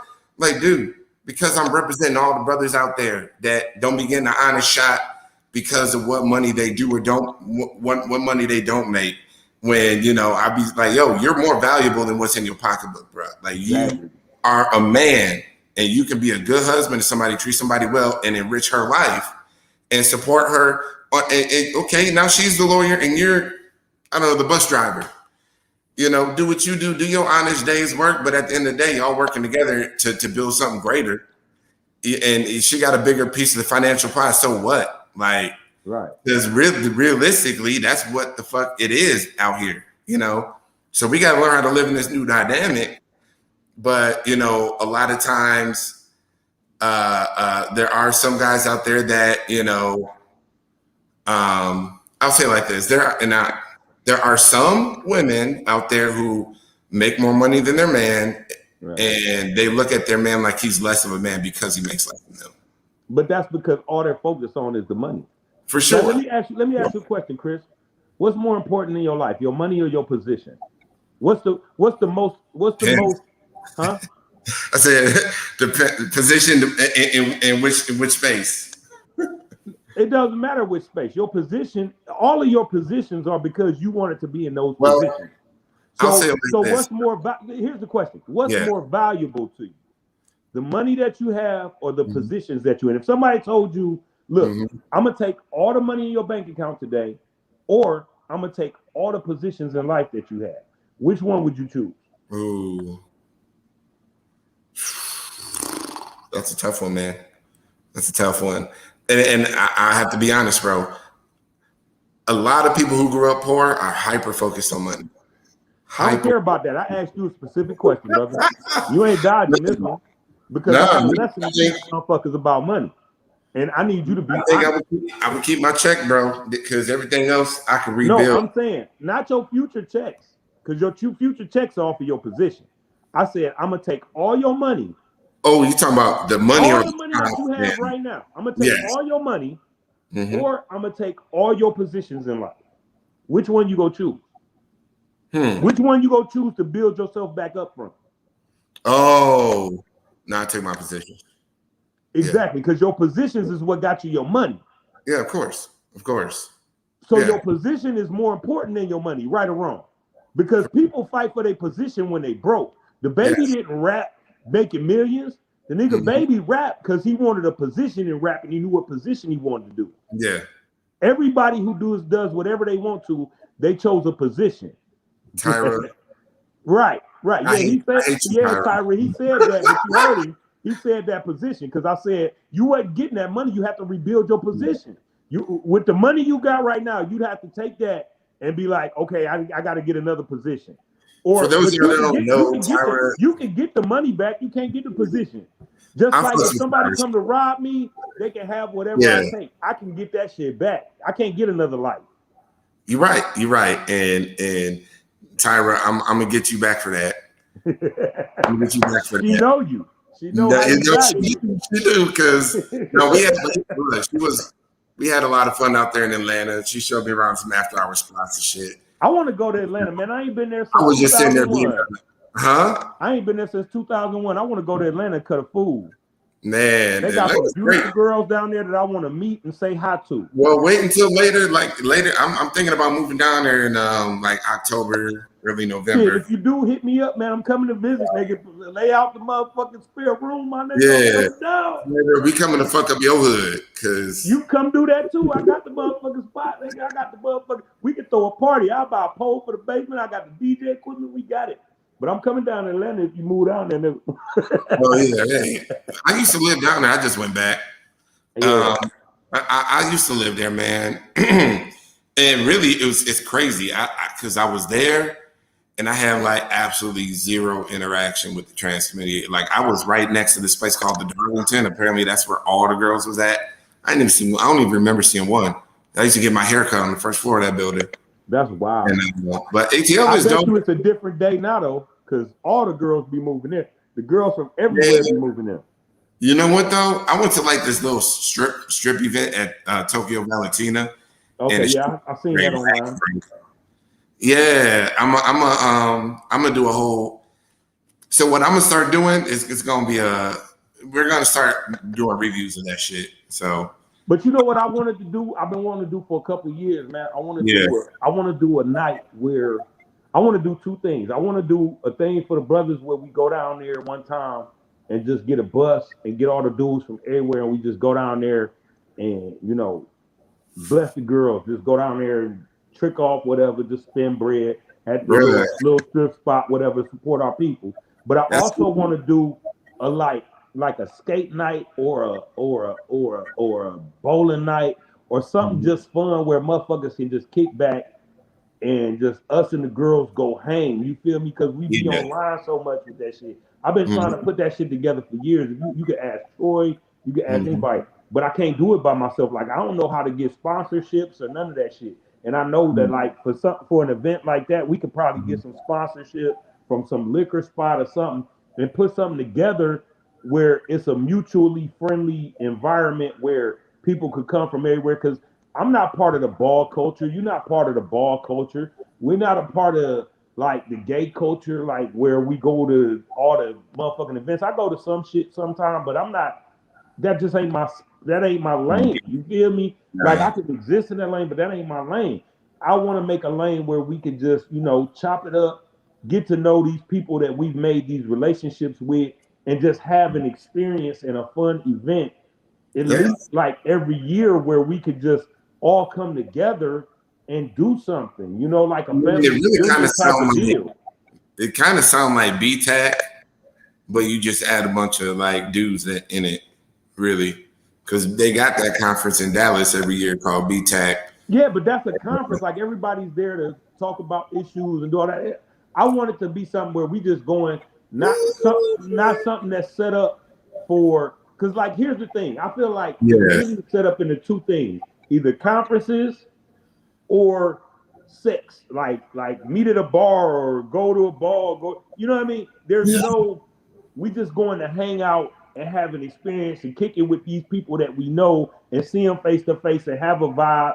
We go bowl. We put up teams. We can have teams like us against me, you, Troy against these girls, or a combination of girls. We could do all types of stuff, or we could just go skating and just be ourselves and just kick it. Not with no trying to get up in somebody's face and be all up in their face or trying to see what they work with. Not none of that. Just a community building event. You know, something that builds us together as a community that fosters growth of healthy relationships. You know what I mean? No, look. Now here's the thing.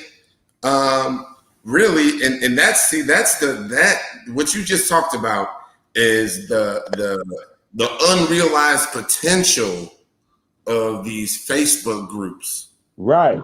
Like the T Valley and the Trans Action Group, and there's some other groups out there, but like these groups, they really could work for the betterment of the community and organize these kinds of fun events. But instead, they kind of just turn into toxic. I've been trying to do this, Chris, since I joined TAG in 2016. Oh, wow. I've been trying to do this since then. That's how I wound up. Me having that conversation, trying to do that, is how I met Troy, how I met Ken, and how I met who that crazy motherfucker, Jay Green, and all them. Like, that's how I met all them. It was a girl who's like, man, these are the dudes you need to talk to if you want to put that together. Me and Troy been rocking ever since then. Me and Ken D, we still. Bro, we had something like that here in Houston when all the guys came down to Houston. Like, it wasn't the guys and girls, but that first night you was talking about with just the fellas having fun and just cooling out with each other. Because before everybody came here to Houston, it was just, I never met any of these. I only met one of these dudes in person. Everybody else had met in person, and it was definitely dope. It was, bro, it was a different feeling to roll out with a posse. Right.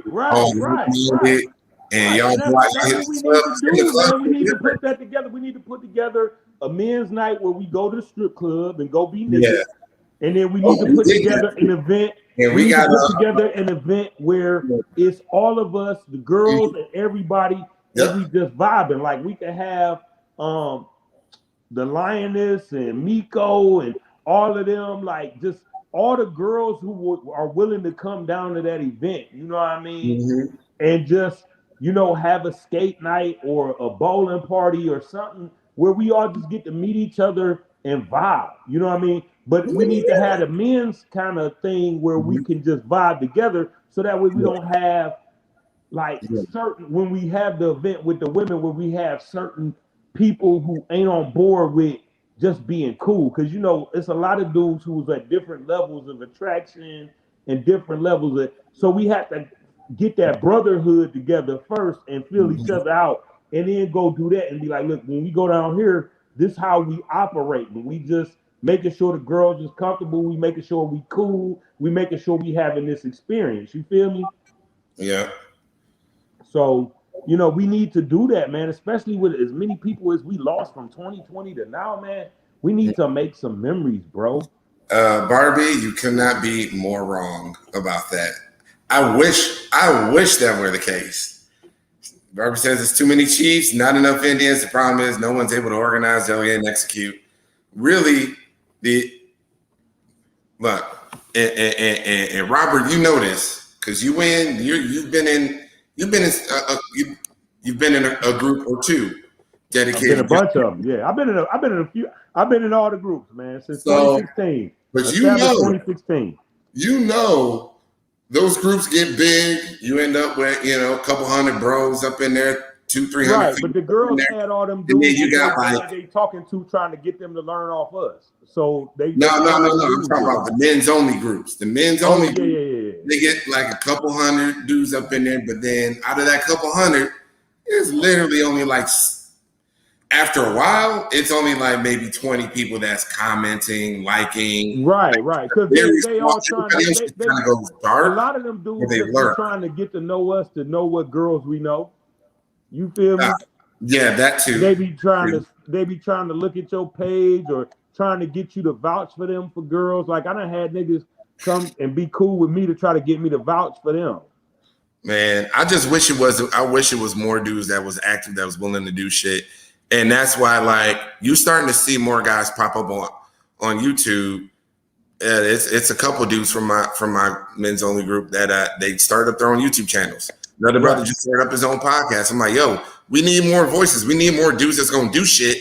So get the fuck out there and do something. Like, because there's too many cats that they join these groups and they just sit back. They don't do nothing. You don't hear from them ever again. They join and they just sit. They lurk. They don't. I mean, I wish it was more cats that was out there about this action. Yeah, but it comes from us supporting them too, though, for real. Yeah, like, for real, yeah. Because you know when they get in them groups with us, there's also there's just so many things with this community though, because you got some dudes who just aren't who they supposed to be, or aren't who they say they are. So it's a lot of things that go on with this group, but it's like we gotta lead by example, Chris. That's all I'm saying. Like we gotta take the 4 or 5 of us and put that shit together, no matter what. You know what I mean? The same way that these girls put up ads, nigga, we can put up an ad that we having this party. I mean, just being real. I mean, we can put an ad up in that same spot that just like Tokyo Valentino do. We can put up an ad and say we're having a trans amorous get together with this, that, and the third. You know what I mean? And we can lead that and we can secure that and make sure that everybody enjoys themselves and ain't no fuck shit going on. You know what I mean? So I'm just saying I ain't worried about the numbers. I'm worried about cultivating the culture so that whoever comes in behind us can keep that culture going. Mm-hmm. We have to start the culture though. Well, really, you know, for the men like us, Tribe, and I'll bring Barbie's comment back up in a second. Yo, dude, we're doing volunteer events and shit. Like in November, we're working with the Brooklyn Ghost Project, and we're getting men to come out to New York and help serve trans women for their Transgiving event. Okay. And brothers will be out there showing up in person. Like we're because the one complaint that I had earlier this year is, well, you know, we see y'all on the internet, but we don't see y'all. Y'all not at the events and doing this. I'm like, all right. And while a lot of guys, some guys say, I don't want to go to events because I've had violent experiences with events, you know, that's cool. But I think, you know, getting these volunteer opportunities started up is great. You know, showing up to stuff like the National Trans Visibility March will be cool as well. But here's another thing. 2020 was a whole year lost. Right. 2021 is like kind of half a year lost. So like, you know, really a lot like these groups, a lot of the guys that have come into this space haven't had a real opportunity to show up to a lot of these events and like show up to the, you know, the National March on DC and this Visibility March, whatever, you know, like 2020 was just gone. Cause I know like my first podcast that I started in like 2018, I was totally gonna do like, I'm like, all right, we did the podcast for you. Now I'm ready to get out there and do it. And then, you know, the world kind of just shut down. And, you know, I think there's going to be a wealth of dudes that will be interested in showing up. But, you know, hey, Barbie, appreciate you giving out the information for this event. The National Trans Visibility March is October 8th through 9th in Orlando. And she's a part of the steering committee. It would be great to see our faces there. That's good and well. And I will happily, well, I mean, this is all my shit now, but I'll tell the guys about it. And if anybody can get out there, great. I mean, I'd love to get there too, because I don't get a lot of that type of information. Like when stuff happens, I don't really get a lot of that information until after it's over. And I'm not of the financial capability where I can just jump up and do things. Like I'm either working all day or saving up for something or something of that magnitude. So the fact that that's in October, I can, you know, make sure that I can do some stuff, but I'm a part of the group, but I'm not the inner circle of the group. I'm not the inner sanctum of the group all like that at this point in time. You feel me? Like I'm really just not that dude.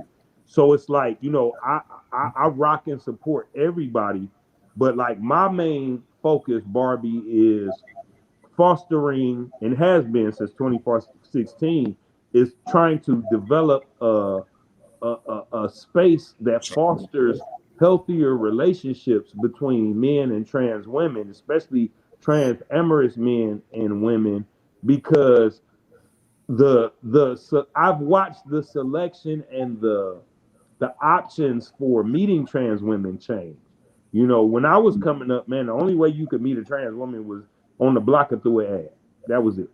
You know what I mean? Now we got groups, and now you got a younger generation that is more accepted and has relationships and has healthy relationships, regardless of all the other things. And so it's like, to push that thing forward, I feel like we need to have spaces where we can just hang out, chill, kick it, Mhm. get to know each other, get to know who these people are as a person, instead of just online and beefing. Because when you see somebody in person, when you get to know somebody in person and you get to feel their vibe in person, it's a very different thing than when you just look at what they post online or look at what they do. You get a feel for a person. Like, I remember the first time, like, I used to think Drea Logan was mean as fuck. I did. Like, when I first joined the group tag, she used to be in there and she used to give me hell. She Mm. used to, when I first came in that group, everybody was just like, "Oh, nigga, you just a chaser, you just this, you just that."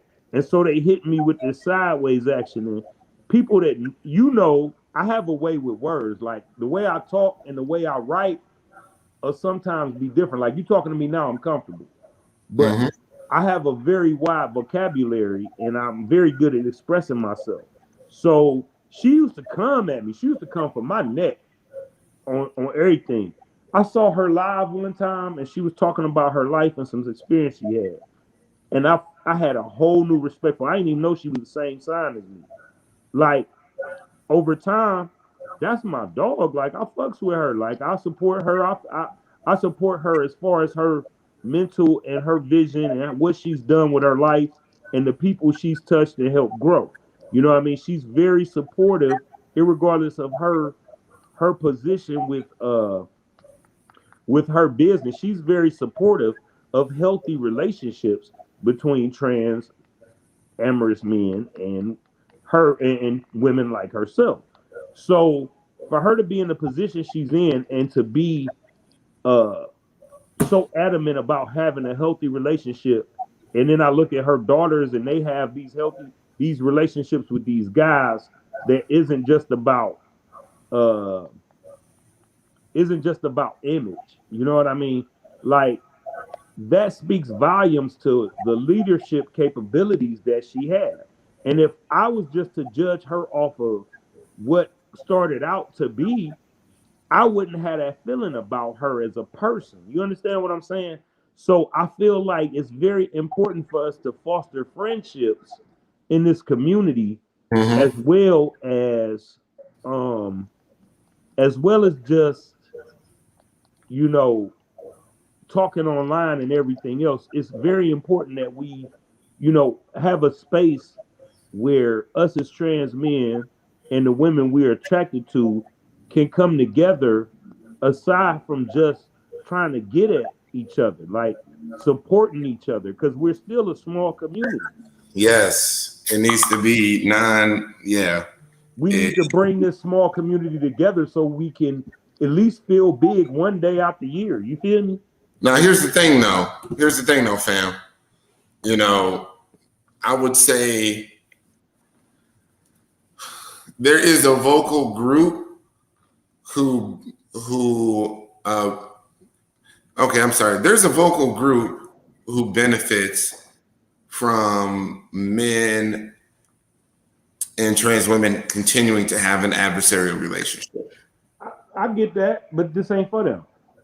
Okay, fair enough. But I'm saying that vocal group has status, power in this community, and sometimes people feel like, okay, well, I have to play the politics game if I'm going to succeed in a certain way in this space. So in order for me to succeed, I can't be around those dudes, or I can't be with this whatever movement they're trying to do to bring whatever this is that they're trying to do to bring people together. I can't be around that because these girls say that all men are bad, and I have to rock with the all men are bad club, or But else see, I see, won't get help from these girls. but Or I you won't- see what you're doing right there? What yeah. you're doing right there is exactly what cripples us as a community, Mm-hmm. because we haven't even started to do it yet. Yep. But you have the answer for why it won't succeed, or what to look out for. I didn't say Listen. I know where your position is. I know you're speaking from out. Now you're not speaking as Chris. You're speaking as people in the community who would have something to say, and that is a potential for that. But you know me. You know I'm gonna say, fuck them. If 5 people show up, if 50 people show up, if 500 people show up, if we do it and we have fun, guess what's gonna happen? They missed out. And then the next time we do it, it's about what we want to do. It's about us doing it. I want to get it done. My thing is, fuck whatever comes from it. I want to get it done. Who's going to do it with me? I'm like that dude in Half Baked. Fuck you, you're cool. Who's coming with me? Who's coming with me, bro? That's all I want to know. Who's coming with me? Fuck all the rest of that. Who's coming with me? Who's rocking with me? Who's going to help me put this shit together? I can't do it alone. Who's going to help me get sponsorship? Who's going to help me get a spot? Who's going to help me find a spot that is conducive of people from California coming, New York coming, Atlanta coming, Florida coming? Who's going to help me put that together so that way we can say we did this? So I can say this is what I wanted to do and I did that. I can't do it alone. I'm humble. I can't do it alone, Chris. Who's going to help me put it together? It's my vision. It's my mind. It's what I want to do. It's what I've been wanting to do since 2016. Who's going to help me put it together? I'll put my bread up. Who's going to help me put it together? I mean, that's a big part of it really is, who's going to put up some money to make this happen?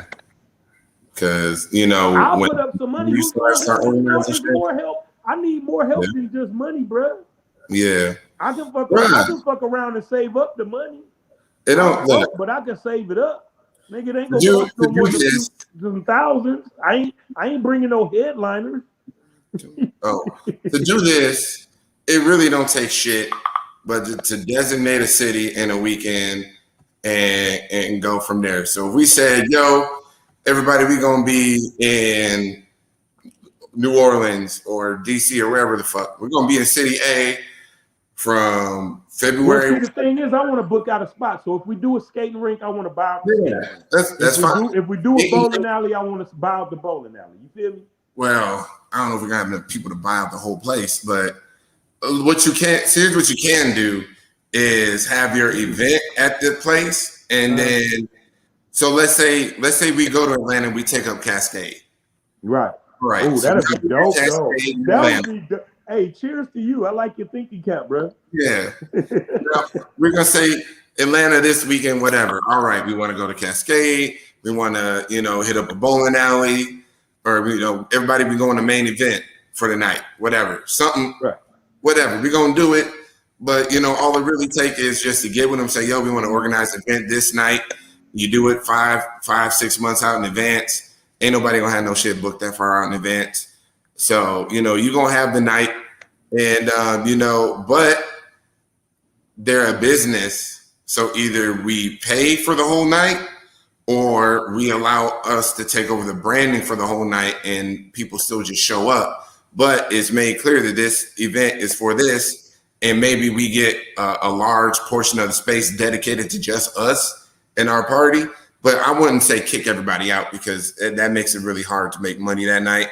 And especially starting out. So like, pay for I think the important part about it would be to have it far enough out that we can RSVP a certain amount of people. Yeah. And I think that we also should have something going on to where and as we make it worth the money so we can have the people pay in advance. So that way we have the money to dictate a certain amount of space and do a certain amount of things by a certain. They'll just give us the space because we're bringing. But I'm saying for us, we'll know how many people we have. Yeah, you know what I mean. So that way, if we organize it through one of those ticket places where people can buy their tickets in advance for a discounted rate, and then if it's at the door, it's a little bit more. Then we can put that together and know exactly what we're looking at for that, especially starting out for that first support. You feel me? Like, dude, they'll roll out the red carpet for us only because what we're doing is I only know I organized stuff like this before. We're giving them free business. We're guaranteeing them free business that night. So they are going to roll out the red carpet. We're going to get breaks on food, whatever, or roller skate rentals. What me and you need to do, because me and you could start this ourselves. So Yeah. what me and you need to do is we need to link up and talk about this on the personal side and get the ball rolling on it, and then figure out a date, and then from there we can see who we can get to go in on it, so it ain't just us and so much on us. But if it don't roll off, me and you can come up with a plan to where it is. If me and you are the only two that's putting it together, we can do it and see how it go. I put up my end, you put up your end, and we can just roll it from there. But the thing is to get it started, because once it starts, I know it's gonna catch. You feel me? It's gonna catch because it's what we need. It's what we need, bro. Wait, they might let you rent it for a few hours to do LGBT community night. They have once a week. Sorry, that's Tyra. Oh, well, hold on. Tyra can't get featured on here no more. Tyra, why not? Why you say that? Because she knew about those. Put her thing back up. I ain't even get to read it. Don't be like that. No, I'm just messing with her. I know. I'm just talking shit. Tyra knows I'm an asshole. That's what I do. We all know, nigga. That's what I do. They might let you rent it for a few hours or do it on the LGBT community night they have once a week. I mean, dude, a weekend is just a Friday. The weekend is just a Friday and Saturday night. Like, you really got to just plan for a Friday evening and maybe something during the day on Saturday, Sunday night on Saturday. Maybe a brunch if you really want to go that far, but people might be flying out of town early. Right. Like a little weekend get together ain't really that involved. I mean, really, especially when we talk about, like, we're not even like renting out halls or space or nothing like that. Right. We're worried about like caterers, and we don't have to do all that legwork. We can just say, look, we want to do this, this, and this. Where are the places that we're going to do this? I'm not saying that Cascade is the only. There's other skate parks outside of Cascade, but we can find some. We want to go bowling. Find a place to go bowling. We want to do a picnic. I feel like we start somewhere. I mean, I feel like if we can get Cascade, I think that's a beautiful starting point. Yeah, because if we start that there, and then we come up with a eventful like Friday, Saturday solution, and then Sunday it's like over, and whoever straggles. How's about this? We're just gonna do this right now, man. What I'm gonna do right now is, because we got lots of people chiming in, and I will say it like this. Hold on a second. I was typing this out. Las Vegas. Hold on. We got Las Vegas. We got Tracy saying, I was thinking the same. Oh, okay, Monica. We gonna do it then. All right. So anybody who wants to be involved in the planning of this weekend can email the podcast, menlikeuspodcast@gmail.com, and we will have a Zoom meeting where we can all get together and coordinate and plan some shit. So why don't we just do this? Email the show account. Let me know you want to be involved in this, and Robert and I will join all of the people who respond to this and email the show. Robert and I will join all of you on a Zoom call, and we will get this thing off the ground. All right. So there we go. It's going to happen. Everybody email. The email is there, menlikeuspodcast@gmail.com. It is a thing. What did somebody else say? I'm sorry, Barbie said you need to write a proposal. You need to first write your proposal, then look for grant opportunities and funders who are interested in supporting your vision. Do you need a 50, and maybe somebody who's watching might know, do you need a 501c3 to get grant funding or no? I don't have one yet. I'm getting one.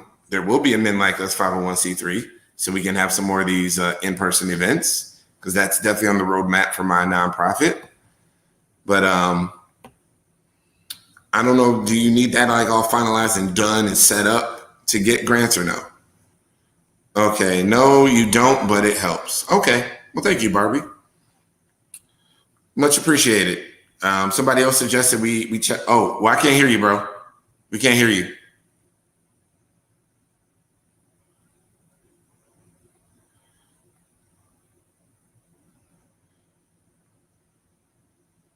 Nah. Refresh the page. Just leave and come back in. Yeah. You can be an LLC and have a fiscal sponsor. Well, I do have an LLC already done. Got that done first, and I'm working on my 501c3.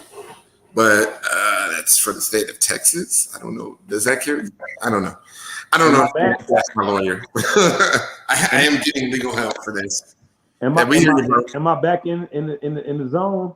Okay. Absolutely. We Just hear you, real man. quick, I wanted to make sure I shouted out my friend from my page, Sabrina Foster. Thanks for the love, because she was commenting, and you know what I mean? That's my dog, like, for real. Like, I remember I got my car and she took me to get my car. You feel me? Like, for real.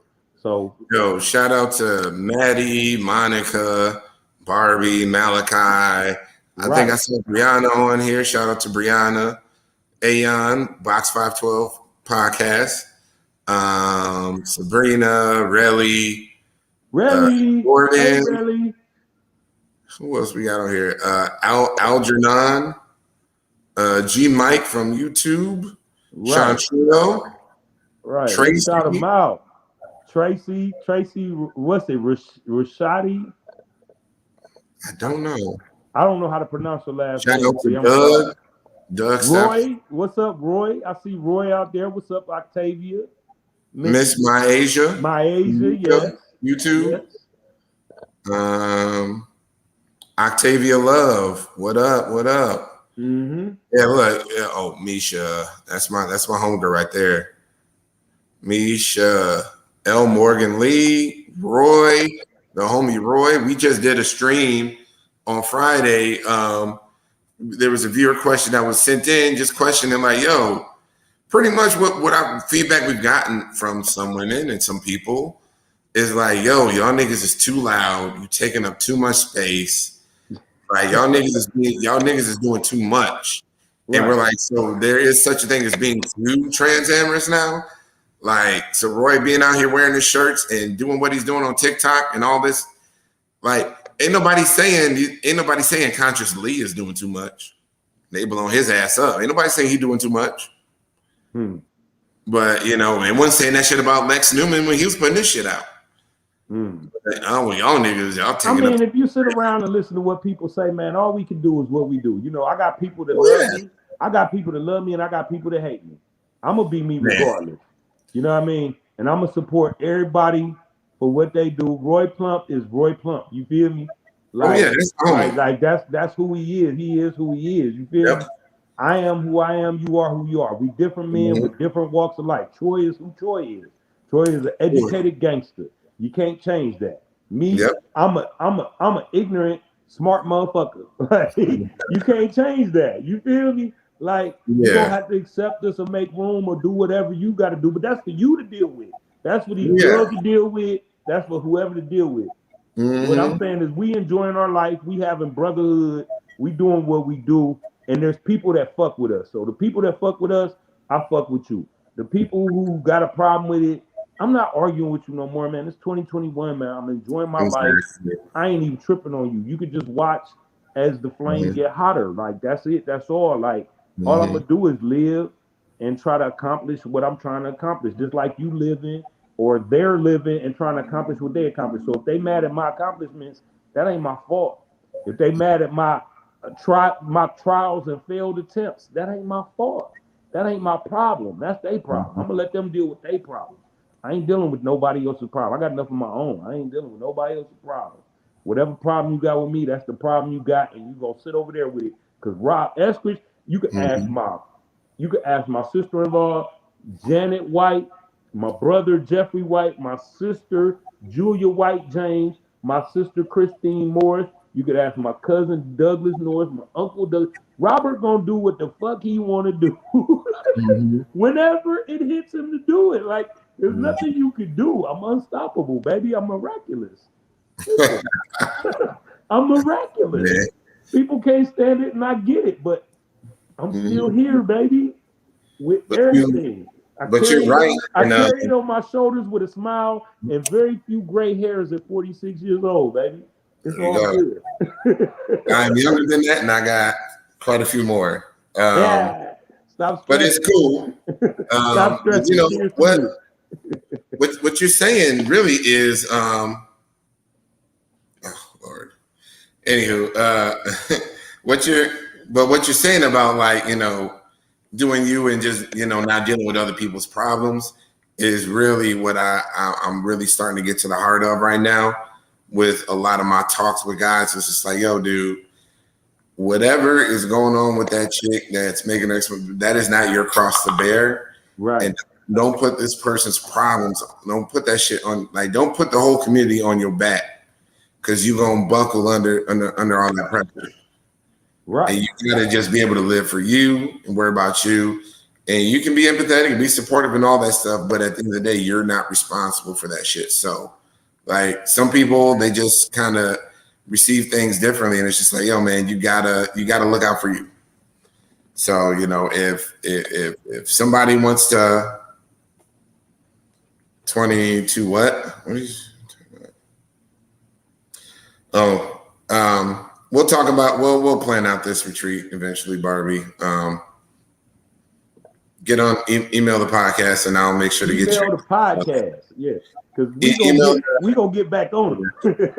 email the podcast. We'll plan this out. We'll set up a Zoom for Chris, coordination committee. Chris, bro, I really appreciate, for one, the work that you're doing, and I really appreciate, with everything I've been through, you including me on the work and supporting me with what I want to do, man. That Sure. speaks volumes to the character of who you are, bro. Because, I remember you reaching out to me when you first was branching out with it, and I was too busy to do it. And a lot of people would have been like, when I hit you today, a lot of people would have been like, nah, he ain't hook up with me when I was trying to do this, so I'm big now. I'm not gonna do that. And like I'm just saying, I'm just keeping it a buck. I'm gonna keep it a buck, bro. And like, for you to do that, man, look, y'all, I hit this man up at what, 6:30, right? Mm-hmm. I made a post on my page to say I was going live at 8:00 regardless. Chris hit me in my inbox like that, man, I ain't doing that. You could do it today, tomorrow, or the weekend, or we could do it on the podcast. Like, he gave me a plethora of options to do it. I already had said that I was going live at 8:00. So I was going to go live at 8:00. Really, real talk, I was just going to go live from my page and then be like, okay, I'm going to go live from my page and then add Chris. But, Chris a professional. Like, he does what he does for real. So he hit my inbox like, look, this is how we can navigate this. I can do this. I can do that. I can give you this. I can give you that. And I'm like, look, dude, I really just want to do it on the simplest terms, because I really just want to talk and get it off. And he still made that happen. You feel what I'm saying? Yeah. So, he made this powered by men like us and empowering me to have a voice when he really ain't had to. He really could have been on some other stuff, because, you know what I mean? I'm very vocal. And when I disagree with something, I'm very vocal. And I've disagreed with stuff that came out the podcast and was very vocal. And Chris is a big enough man to realize that I love him regardless of whatever, and say, hey, man, I got you. So, my Chris, man, you the realest. I fuck with you, and like, I appreciate the work you're doing, because you do it selflessly. Even though people attack you and talk shit to you, you do your work selflessly. You try to represent a plethora of people whose background you don't necessarily have. You know what I mean? You ain't have to do this for me. You ain't have to put me on this cast and expose me to the people, even though, I type my stuff on the podcast and we respond and put my stuff up. And I'm known in the community, but you ain't have to do that. You could have been like slick, like, man, and couldn't have nobody even been mad at you, bro. Yeah. But you a real dude like that. And so I had to say that on this podcast, like, you a real dude like that. So all y'all that come from my nigga Chris Neck, man, like, don't come to my nigga Chris Neck, because he a real dude. Like, because he could have been, y'all know how I am. He could have been a way different person with me. When I hit him at 6:30, he like, own it. This is what we do. When I tell him, hey, man, this is what I'm trying to do for the trans community and the brothers that love trans women, he say, I'm with you. We'll figure it out. You feel me? You've seen it firsthand. So stay off Chris Neck, man. Like, Chris hard in this. You feel me? And I see you, bro. I appreciate you, man, because I Yeah, couldn't have had this conversation in this manner without you being the type of person who was open to give somebody a platform to talk about it. absolutely, man. And I think, I've always, the reason why I was looking for you earlier, anyways, is because I always knew you were a person that had an authentic voice in this space. And like, that's the kind of shit that need to get out there, man. Because people, this whole machine, when I started it, it was built to give people a real look at who we are, how we think, what kind of men we are, because if people don't know, they fill in the blanks, and they fill in the blanks with misinformation, shit that's completely off base. So it's like, well, all these transgenders men, they all losers, they all this, they all niggas that can't get women, they all freaks that live in their mom basement, whatever. It's like, yo, we just regular ass niggas, like we just regular. Right, And we right. I doing go great. outside right now. I'm We good. all got jobs. You killing it out there right now, bro. Like I want to put your news out there, but I appreciated the announcement that you made. It was either last week or the week before, but like you're doing big things out there too, man. So it's just like we just a bunch of just regular ass dudes, and you know, we just need to be represented, man. We need to be represented, and I know this might be taking up too much space. Now I'm gonna go back to hate. Do your thing, man. This But your space. we was talking about it on the show a couple weeks ago, where it was just like I talked about. I said we were talking about. I think the topic was like transgender men in media, and I'm like, you know what? I think I'm tired of men being portrayed as shit in every single piece of trans media. And when I say men, I'm talking about men that I can identify with in the experience. So I'm talking about men who were not a part of the LGBT community, coming from the outside in. Right. Regular dudes, regular earners. They don't have a high profile job like a doctor or a lawyer. None of those higher echelon positions. No PhDs. None of that. Right. Just regular Just guy. surviving. And just is just not a complete piece of shit. Can he just not be a complete piece of shit? Because that's where we're at right now. And it's just like yes, there are portrayals out there, men partnering with women and women finding love and all these things happening on these different shows and movies, whatever.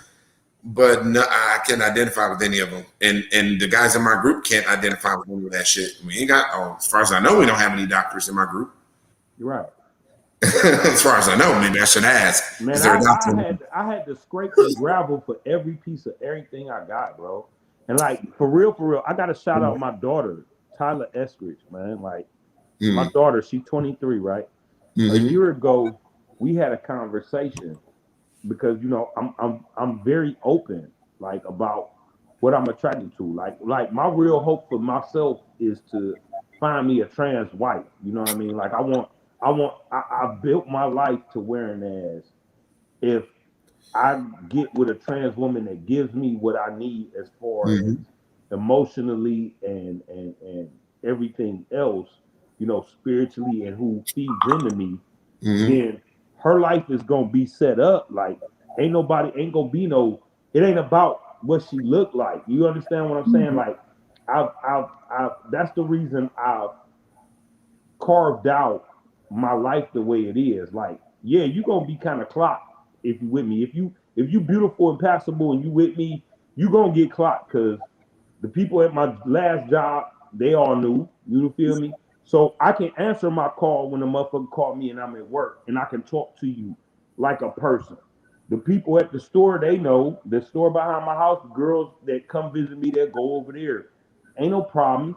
The weed man ain't gonna give you no problems. Ain't nobody gonna give you no problems in my world because my world is already catered out for you to be yourself. You understand what I'm saying? Like, and that's a gift and a curse because it's like it's like forcing you to face the fact you are who you are. You know what I mean? And so it's a gift and a curse. But the reason I catered that out is because what I want for myself is a wife that is trans that I can come home and feel like that's my base. She's beautiful. She's everything I need. And so I'm not looking for nothing else. I want the Mhm. next relationship I have to be the one where, and that's why it's taking me so long to even try to find that, because I want my next relationship to be the one where I'm happy with that relationship. I'm not looking for nothing outside of that. I'm not looking for, I've been through the whole phase. I've been through the DL phase. I've been through all of those phases. So I'm me because I choose to be me, not because I'm too ignorant to be nothing else, or not because I'm chasing clout. I'm complete within myself. You know what I mean? I'm not, this Mhm. ain't no facade. When you meet me, this is what you see. This is who I am. This ain't no internet facade. This is who I am every day in my life. This is who I am. And it's not an activist thing either. It's not an attention seeking thing. You understand? It's just my life. It's what I want for my life. So, for me, it's like I really want to be able to, love on a real level. You know what I mean? So I don't bullshit about it. And I get respect for it because no matter what I did in my past, you can't take that away from me, bro. Mhm. Like, no matter what I do from here on out, you can't take away my 10-5 days. You can't take away the days I was on the block selling weed to the heroin boys. You can't take away the fact that I was the one motherfuckers came up to when they got into certain types of trouble. You can't take away the fact that I rapped and was a city legend in Cleveland back in the day. Shout out to my nephew too. My nephew, man, his name is Drewski White. If you look on my page, I share this shit. That's my nephew. You can't take away the fact that I put in work in any aspect of my life before I was trans amorous. So you can't take away the fact that I'm trans amorous. Now you're just gonna have to accept it because Mhm. I'm me. I've always been me, and I won't change being me. You understand what I'm saying? Yeah.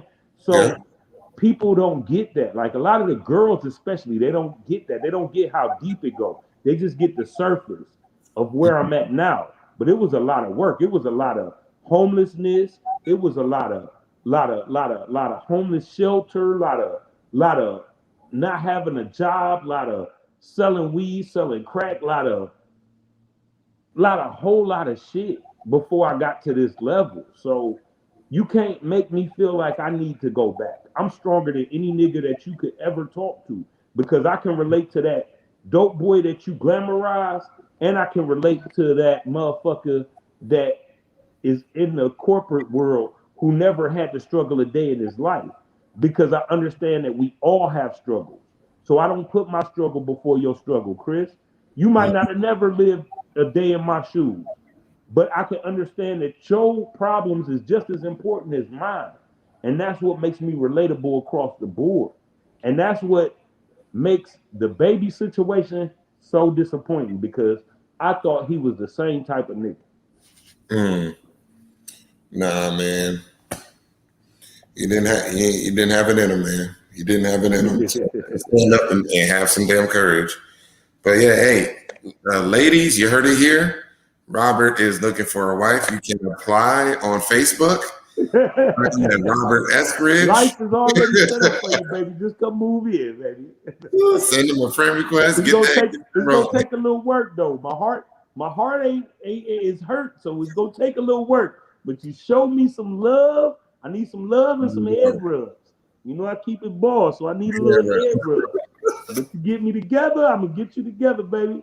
You ain't gotta Yeah, pay no bills. I got the bills took care of, baby. Cause I gotta keep a roof over my head. So I keep a roof over yours. You feel? for real.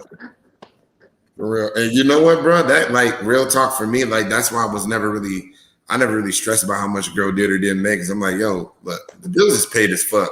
As long as I'm not Right. losing They money, good. We by good. the time you show We up, like good. We can. I'm good. If I link up with the right girl, we can make whatever we want to make, however we want to make it. Yeah. I got plans for your plans, baby. I think a lot deeper than you think. So this head ain't big for no reason. There you go. For sure, man. Well, look, I enjoyed finally getting you on and Most with you, definitely, man. bro. It was most definitely working. Hey, look, we was just trying to do 30 minutes. We did 2 hours and 30 minutes Oh today. yeah, 2.5. I was like, yeah, this could be like 30 to 40 minutes midweek show. Right. It was supposed to be, but You know, God's plans is bigger than ours. You feel me? So, Sure. you know, it is what it is, man. I really enjoyed it. I'm glad we got to do this, and I'm glad we got to do this in front of y'all, and y'all got to see, you know, who Rob and who Chris is when we link up. You feel me? Because we know who we are when we link up. But a lot of y'all don't know because I sit back in the background a lot. You know what I mean? I ain't even go front like I chop it up with Chris in my inbox. Troy, that's my A1 from day one. Like that's like y'all. Okay, so I'm gonna give y'all a little game. Y'all might have seen me in the Baby Yoda t-shirt. The reason I copped that, right, when I saw it, I copped the NASA shirt and the Baby Yoda. The reason I copped the Baby Yoda is because Troy is Yoda, and I feel like I'm Baby Yoda. Damn. Nick, motherfuckers don't know that, but for real, Troy always talking that I'm Yoda shit, and I was like, I'm gonna get the Baby Yoda, and I'm gonna see, and he ain't said shit about it to this day. Motherfuckers gave me compliments on that shirt on like a couple different occasions on my Facebook page, but he the reason I copped that. I'm like, you Yoda, nigga, I'm Baby Yoda, nigga, fuck it, nigga. That's what it is. That's what's up, man. But yeah, look. We gotta do this again, man. So anytime, brother, anytime, man. It's been pleasurable, man. Keep this on the table, man. And everybody, again, who's interested in helping us organize a little fun, you know, meetup weekend, whatever. We'll figure out a name for it, but whatever. If you're interested in coordinating this event weekend with us, by all means, email menlikeuspodcast@gmail.com. Robert and I will join everyone who emails this email address on a Zoom call, and we will hash out dates, cities, and try to get some ideas for some events we can do in those cities and start planning out from there. So it should be pretty easy for us to get done. And, you know, again, menlikeuspodcast@gmail.com. And I've organized events like this already before, bro. Like I've organized my family reunions, which is like, we get 400 people in. Like, but so I also do it, man. I'm ready to do it. Yeah. That's what I need. Yeah. I appreciate you for doing it. Let's do it. That's the knowledge I need, man. That's the knowledge I need. Thanks for helping a little ghetto motherfucker like me get this shit off, man. I appreciate it. I appreciate it. That's how we supposed to link. We supposed to link the hood with the upper echelon so we can all go together. You feel me? Shit. You don't know about Milwaukee. Who don't know about Milwaukee, man? Let me tell you something. What's up, Lexi? What's up? I don't know nothing about Milwaukee. I ain't been to Milwaukee, man. I got friends in Milwaukee though. Yeah, it's a gutter little city. Yeah, I know it's gutter, man. I follow that dude. I don't know if you know about Tori. It's a guy named Tori there who does a lot of commentary and a lot of stuff for the hood in there, and he's an activist. I think it's like Tori Love. Yeah. Tori Lowe. Tori Lowe. Yeah, Tori Lowe. Yeah. I've been following him for years since that shooting happened down there with the police. Yeah, he's very vocal about that, and he's done a lot of work down there. You know what I mean? He's always in the mix, and he does a lot of stuff like Milwaukee. You do go down. He definitely is. He's definitely always in the mix. Because I used to report news down there, so he was always that dude. Yeah. But he was like just starting out back then. But anywho, all right, y'all. Well, everybody, thank you for staying on with us. I know it's been 2 hours and 30 minutes. We probably done changed over audiences about 3 times during this. Thank you for those y'all that are still here. Appreciate y'all. Send an email to that email address. Get at me and help us plan this event. And you know, we can even get something done this year. If we do it this year, it had to be in a warm place like Atlanta because the winter's coming. Right. Or early spring, it had to be in the South because winter is coming. Right. So whether it's Dallas, Atlanta, Houston, Orlando, Miami, New Orleans. I'm with it though. Wherever we got to do it, we can do one for the winter. We can do one for the fall. Well, I'm thinking we should do one if it comes that early. Do something for the winter, and then do something for the spring. And then do something for the fall of next year. Spring and fall of next year, winter of this year. You know what I mean? That's what I think we can accomplish comfortably. Okay. All right. Sounds good, bro. Sounds good. But, yep, we're going to sign off, y'all. And we'll catch y'all later. Yeah, thanks, Big Chris. Hey, man, y'all have a good night. I appreciate everybody for looking. And I appreciate you, Chris, for having me, man. Let's keep this thing rolling, bro. Hell yeah, I'm with it, bro. All Yes, right. sir. All right. Peace.